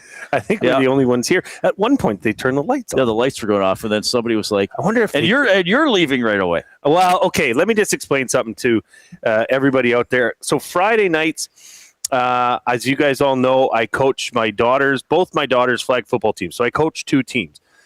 One of the teams plays Friday nights at 6:30 out in Sherwood Park. So thanks to Dusty, thanks to Maddie, thanks you, Reid. You guys all signed off on me leaving before the last segment of the show on Fridays so I can get out there and coach the kids. So I appreciate that. But that's where I'm going. Nothing happened. Don't worry. Glue Guy's okay. Right. We're going to go. Well, likely Tom's going to come in. Tommy's going to come back. Coop's, of course, at Coop's HQ. there too, yeah. Yeah, if I guess most Fridays it'll be me and Coop. I wonder if I would get in supreme you-know-what if I just went out in my boots and just... Why would you want to do that? I'd love to. Look how crisp it looks. But you don't have skates. I don't care. I got size 13 feet. You'd look nigh on a fool. I would. I don't think that's proper usage of nigh on. Wouldn't you just love to put skates on and just peel a speed lap around? You know what? I don't think I own skates anymore. Really? Sadly enough, yeah. I think when I moved 3 years ago, I found them in the garage, and they were they had some stuff in and on them. I think there were some spider condominiums going on. Oh no! Buying or selling is a regular segment on the show, presented by Damon Bunting, a consistent top-producing realtor in the greater Edmonton area for over 18 years. He and his team would love to help you find that right home or make the move from your current home. Community-driven, he understands what it takes to make a difference in our city. Check him out, DamonBunting.com, Instagram handle of Damon Bunting Real Estate. So it sounds like the year-end media availabilities for the Oilers will be tomorrow, not just the players. It looks like Stan Bowman is going to speak. Chris Knobloch is going to speak. Oh, wow. I think so maybe even I'll talk to Tom. Maybe even they'll talk about that a bit on Hello Hockey with him and Belzy. So I'm planning on going to that at 10. And then Sunday should be fully off. Should be. Yeah, we'll see what happens. All right. Well, you might as well go. Tom's here. Oh, where's Tom? He's not here. I thought that was him. Well, I'm pretty sure I can handle it with Coop. Oh, sure. Yeah. You know how to get to Sherwood Park from here? I'll Google it. See, you got to have a map. I'll Google it. You can't just drive in the general direction. That's how you get lost and you get late. Okay, have a great weekend, 780-218-9999 is how you text us. Happened. There we go. Yeah. 780-218-9999 is the afternoon inbox presented by River Cree Resort and Casino. They have Tap 25, 50% off the entire menu 7 days a week from 2 to 5 p.m. All right. Here's an update with the Coop.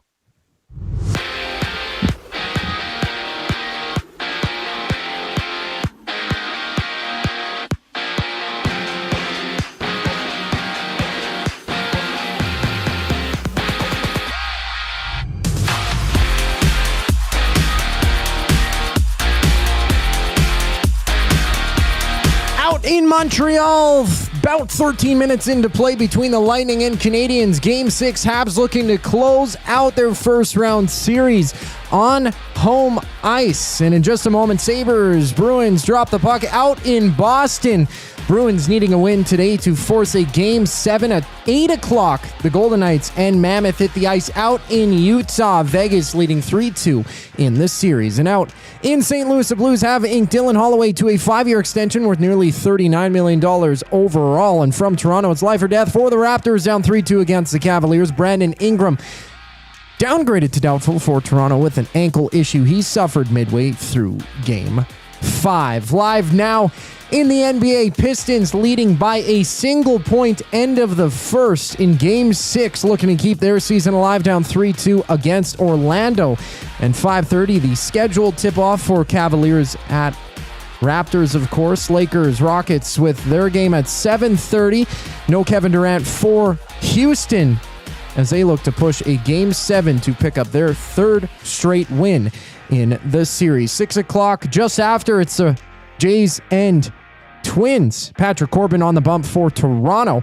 Live now, 6 games bottom third. Brewers up 2-0 on the Nationals. The Reid Wilkins Show returns after a brief pause here on Edmonton Sports Talk. I'm Zachary Kubish, and you're up to date. EST Afternoons. Carter Kettle. Carter, just talk about Tuesday night being drafted here with the Edmonton Elks. Just how cool of an experience, and what did it mean for you and your family? It was a very special moment for sure. You know, I got to be with my family for the draft. I'm originally from Grand Prairie, so I got to go up there with my friends and family. It was something that I thought I'd only ever dream of. A lot of hugs and a few tears shed as well. EST Afternoons, weekday afternoons 1 to 3, only on Edmonton Sports Talk, your clear choice for Edmonton sports. At Firehouse Subs, our subs are freshly toasted, stacked high, and crafted to satisfy. Each sub is piled high with premium meats, melty cheese, and toasted to perfection. Firehouse Subs brings bold flavor to every bite, all served on a freshly toasted roll. But we're not just feeding Edmonton, we're fueling it. Dig into the brisket hat trick, piled with slow-smoked brisket and melty cheese. Or go to the Firehouse Subs fan favorite, the Hook and Ladder. Made to order with smoked turkey, honey ham, and Monterey Jack cheese on a perfectly toasted roll. With 15 Firehouse Sub locations across Edmonton and the greater area, it's easy to grab a hot and hearty sub close to home. Firehouse Subs. Hot, hearty, made to satisfy. Your home for great performances is the River Cree Resort and Casino. God, I wish I could meet somebody like you online. She's got me in the friend zone. Don't miss Morgan Jay's musical comedy May 23rd. 9 p.m. show is sold out. Second 6 p.m. show added. Tickets at rivercreeresort.com. River Cree Resort and Casino. Excitement, bet on it. Hi there. If you're like me, you like to picture yourself in luxury, even though there's absolutely no way you could afford it. And if you can, well, even better. Thankfully, I picture myself in something that is luxury, but still absolutely affordable, like the all-new Mazda CX-90 from Park Mazda. With the new luxury features like facial recognition settings and quilted detail Napa leather seating, I can pretend to be comfortable with all of my proper settings activated without even touching a button, thanks to Mitch Lewicki and the great staff at Park Mazda. I like to picture Mitch Lewicki as a ninja fighting off evil samurai. Park Mazda, your dealer for life in Sherwood Park off Y Road, parkmazda.ca.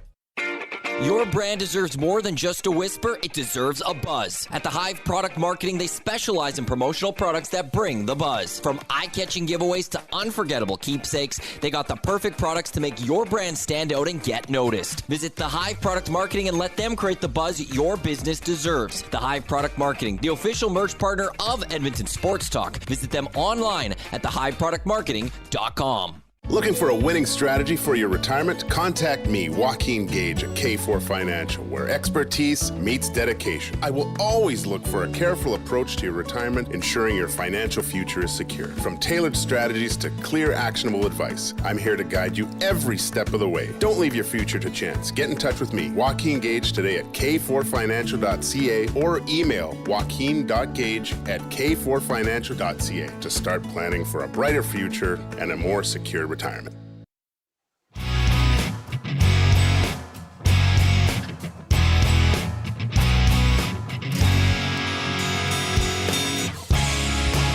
right, into the weekend we go. We've had a great day here at Edmonton Sports Talk. We've been at the Booster Juice Recreation Center in Terwilliger for Hockey Helps the Homeless. Our own Tom Gazzola was playing in the tournament. He might be joining me here before 6 o'clock. Jason Milne, he'll be cutting out early on Fridays to go coach a little flag football. Coob, Zach Kubish is back at EST Global HQ. Coop, sorry we haven't really included you in the show today. Well, you've been doing the updates. How are things, buddy? Things are good over here, staying busy. Picking up a bit more work, I guess, with Hernan and Joaquin on location as well. But it's been great to see all 12 hours of coverage from the Booster Juice Recreation Center. Some great guests, some amazing shows, and definitely SD-worthy programs throughout the day here on EST. Are you lonely? I'm not lonely, no, but it's dark. It's a bit cooler in here. I guess the studio lights aren't on, so I'm... and just our body heat. Yeah, exactly. Yeah, just the body heat coming off me and Milne. Yeah, I can barely see the road from the heat coming off. That's right. Hey, you learned the line. There we go. Learned the line. That's pretty good. I know. Yeah. I learn a lot of things producing the show, but yeah, man, I have the same feeling as Jay Milne. Like I'm looking at that fresh sheet of ice behind you, and I just want to. I want to take a spin. Well, now for people on YouTube, they can, without Jay here, you can really see it. It's framed up with it right behind me. But Box Pounder in the Nasty Chat says Reid appears abandoned. I could be in like an abandoned rink or something like that. Nolan from St. Albert says Coob is remoting in from the golf course. Don't trust him. And Old Gil says, I think horror movies start like this. A man alone in a rink. Well, there are still people walking by, but it does appear like that. He was broadcasting alone from a hockey rink. And then, anyway, portions of this hour are presented by Lamley's Built for the Job, made with quality craftsmanship and designed for job protection with cowboy-worthy durability. Lamley's workwear combines safety with all-day comfort, featuring brands like Ariat Work and Wrangler Rigs, designed to withstand tough conditions and deliver performance across every job site. Visit lamleys.com/work to see how Lamley's can make your workday better. LAMMLES. Thanks for having the jingle, Coop. Well done. All right, so have the hockey game started, Coop? Because I can't watch anything here. Yes, they have. So there's 2 games live right now. Game 6, both of them, 2:33 left between the Lightning and Canadians from Bell Center. 0-0 tie there, and just getting underway, the Sabres at Bruins. Vegas, Utah, coming up at 8 o'clock Mountain Time. The second round starts tomorrow, which could be before the end of the first round. I don't mind that the NHL does that. I mean, if the Oilers could have won, they would have had a Game 7 tomorrow, but no dice there. Or I guess, or if Dallas would have won, there would have been a Game 7 tomorrow. So Philadelphia and Carolina will start their series tomorrow night at 6. Then there could be 3 Game 7s on Sunday. There could be 2, there could be 1, there could be none. You'd think maybe at least one of these series is going to go 7, and then they'll announce the rest of the second round schedule. I'm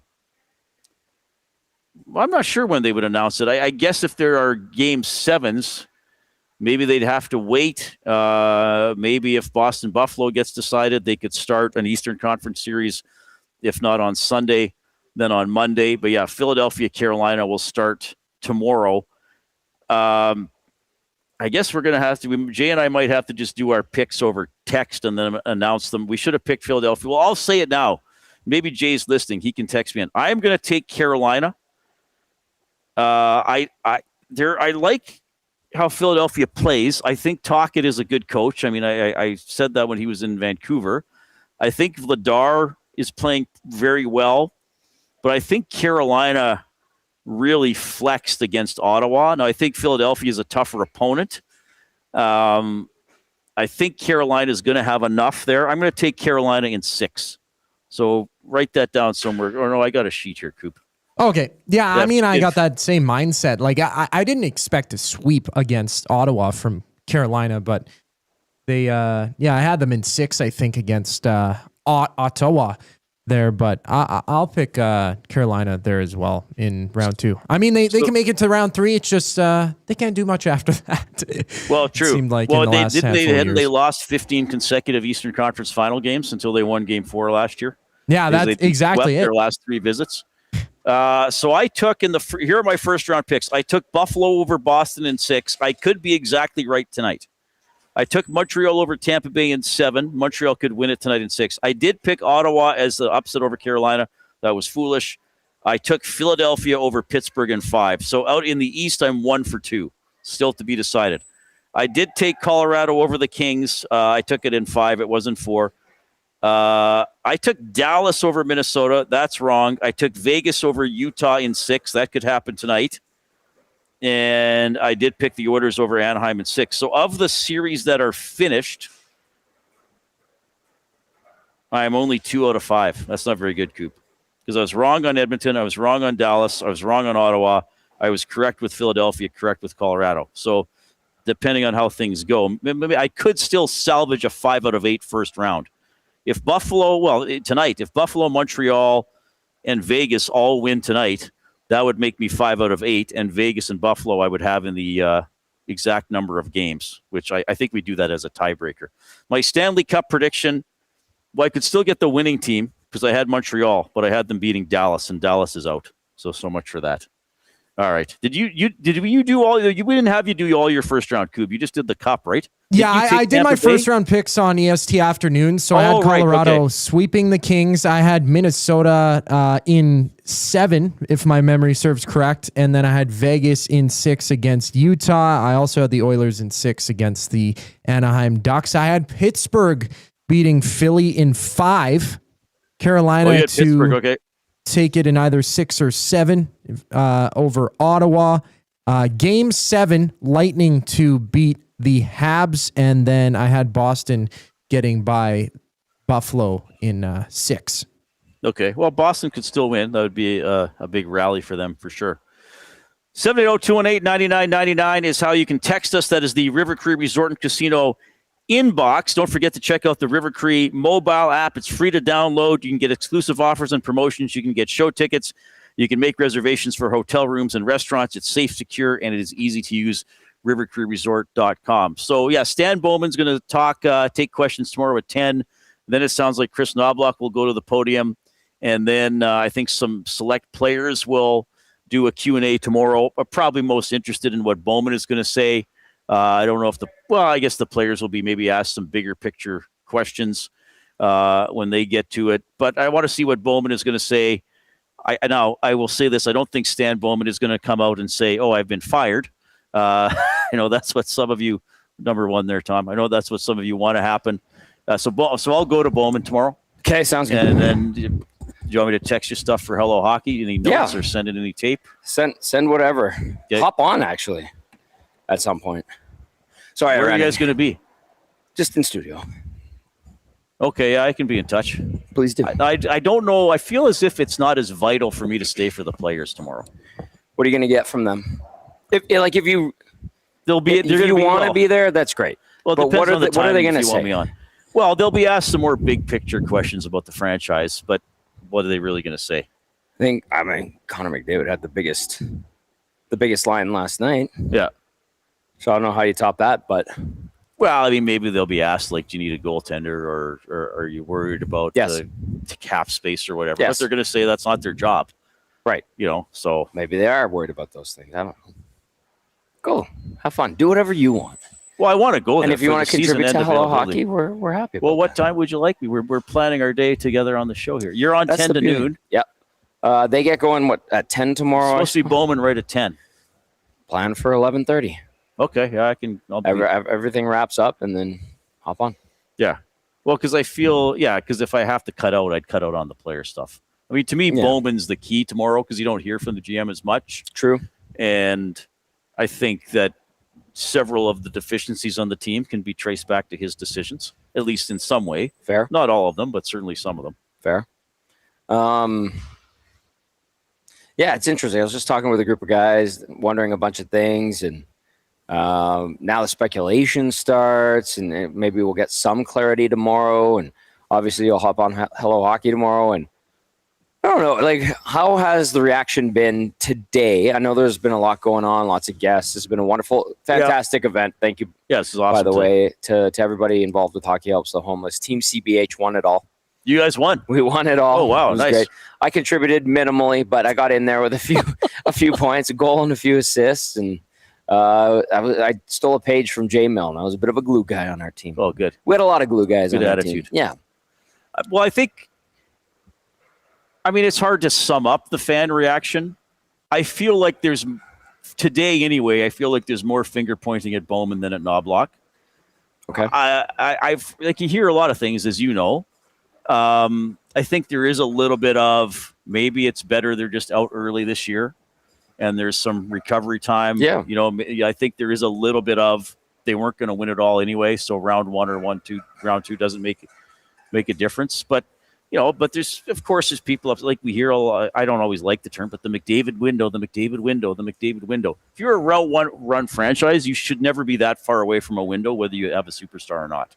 That's the way I look at it. You got to be a damn good franchise to do that, but good point. But some teams are always sort of in the mix, relevant or in the mix. I don't know. Tampa has kind of done that. No, they have had tough goes superstars and have had superstars. But they also build a good lineup. Yeah. And like Point wasn't a high draft pick, was he? Wasn't he a second rounder? I think so. Even Kucherov, wasn't he in the second round? Second rounder. Yeah. So, I mean, you got to... Good scouting. Good development. Good scouting. And like I said, they get competitive people like Hagel. Hagel was Great pickup. Hagel was not, as much I remember, even as a junior, he wasn't thought of as like, he'll be on the Canadian Olympic team someday. Well, he was a Buffalo prospect before he went to Chicago. Oh, yeah, that's right.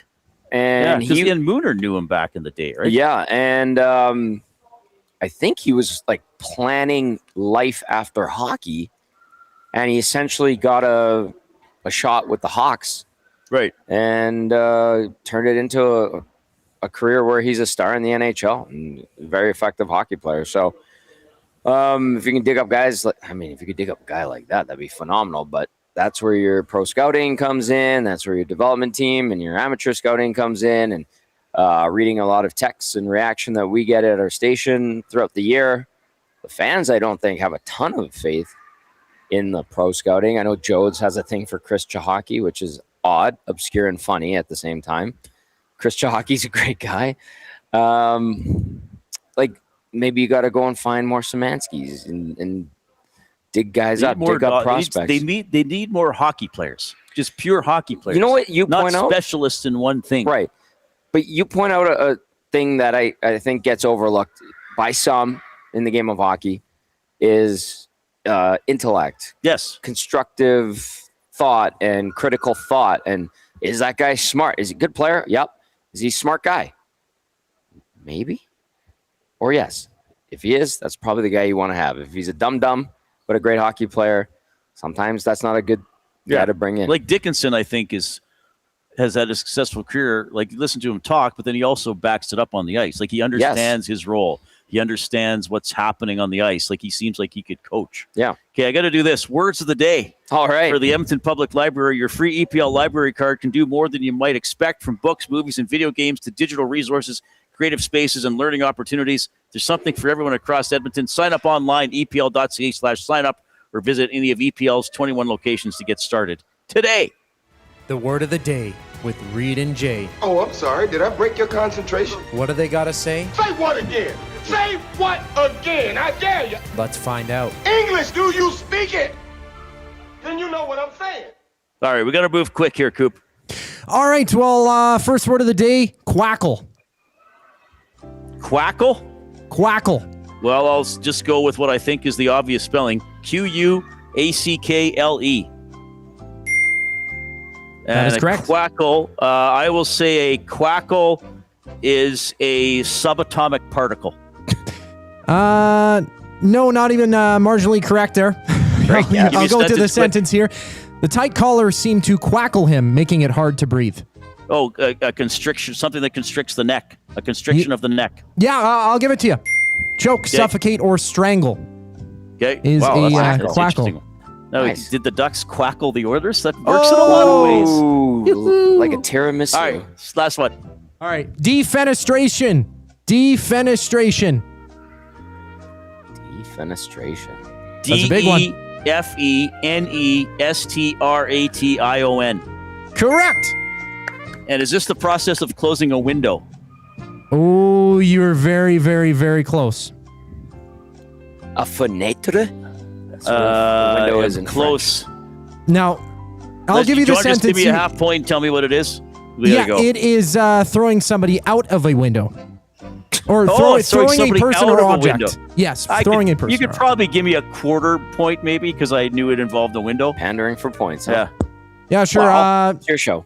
What is that? 3.25. Let's give you 3.25 out of 4. All right. Coop, great work. Tom, thanks for working overtime. You had a long day, and I love it. All right. Hello, Hockey, 10 a.m. tomorrow until noon here on the stream. On behalf of Zach Kubish and Jason Milne, I'm Reid Wilkins. Have a great weekend.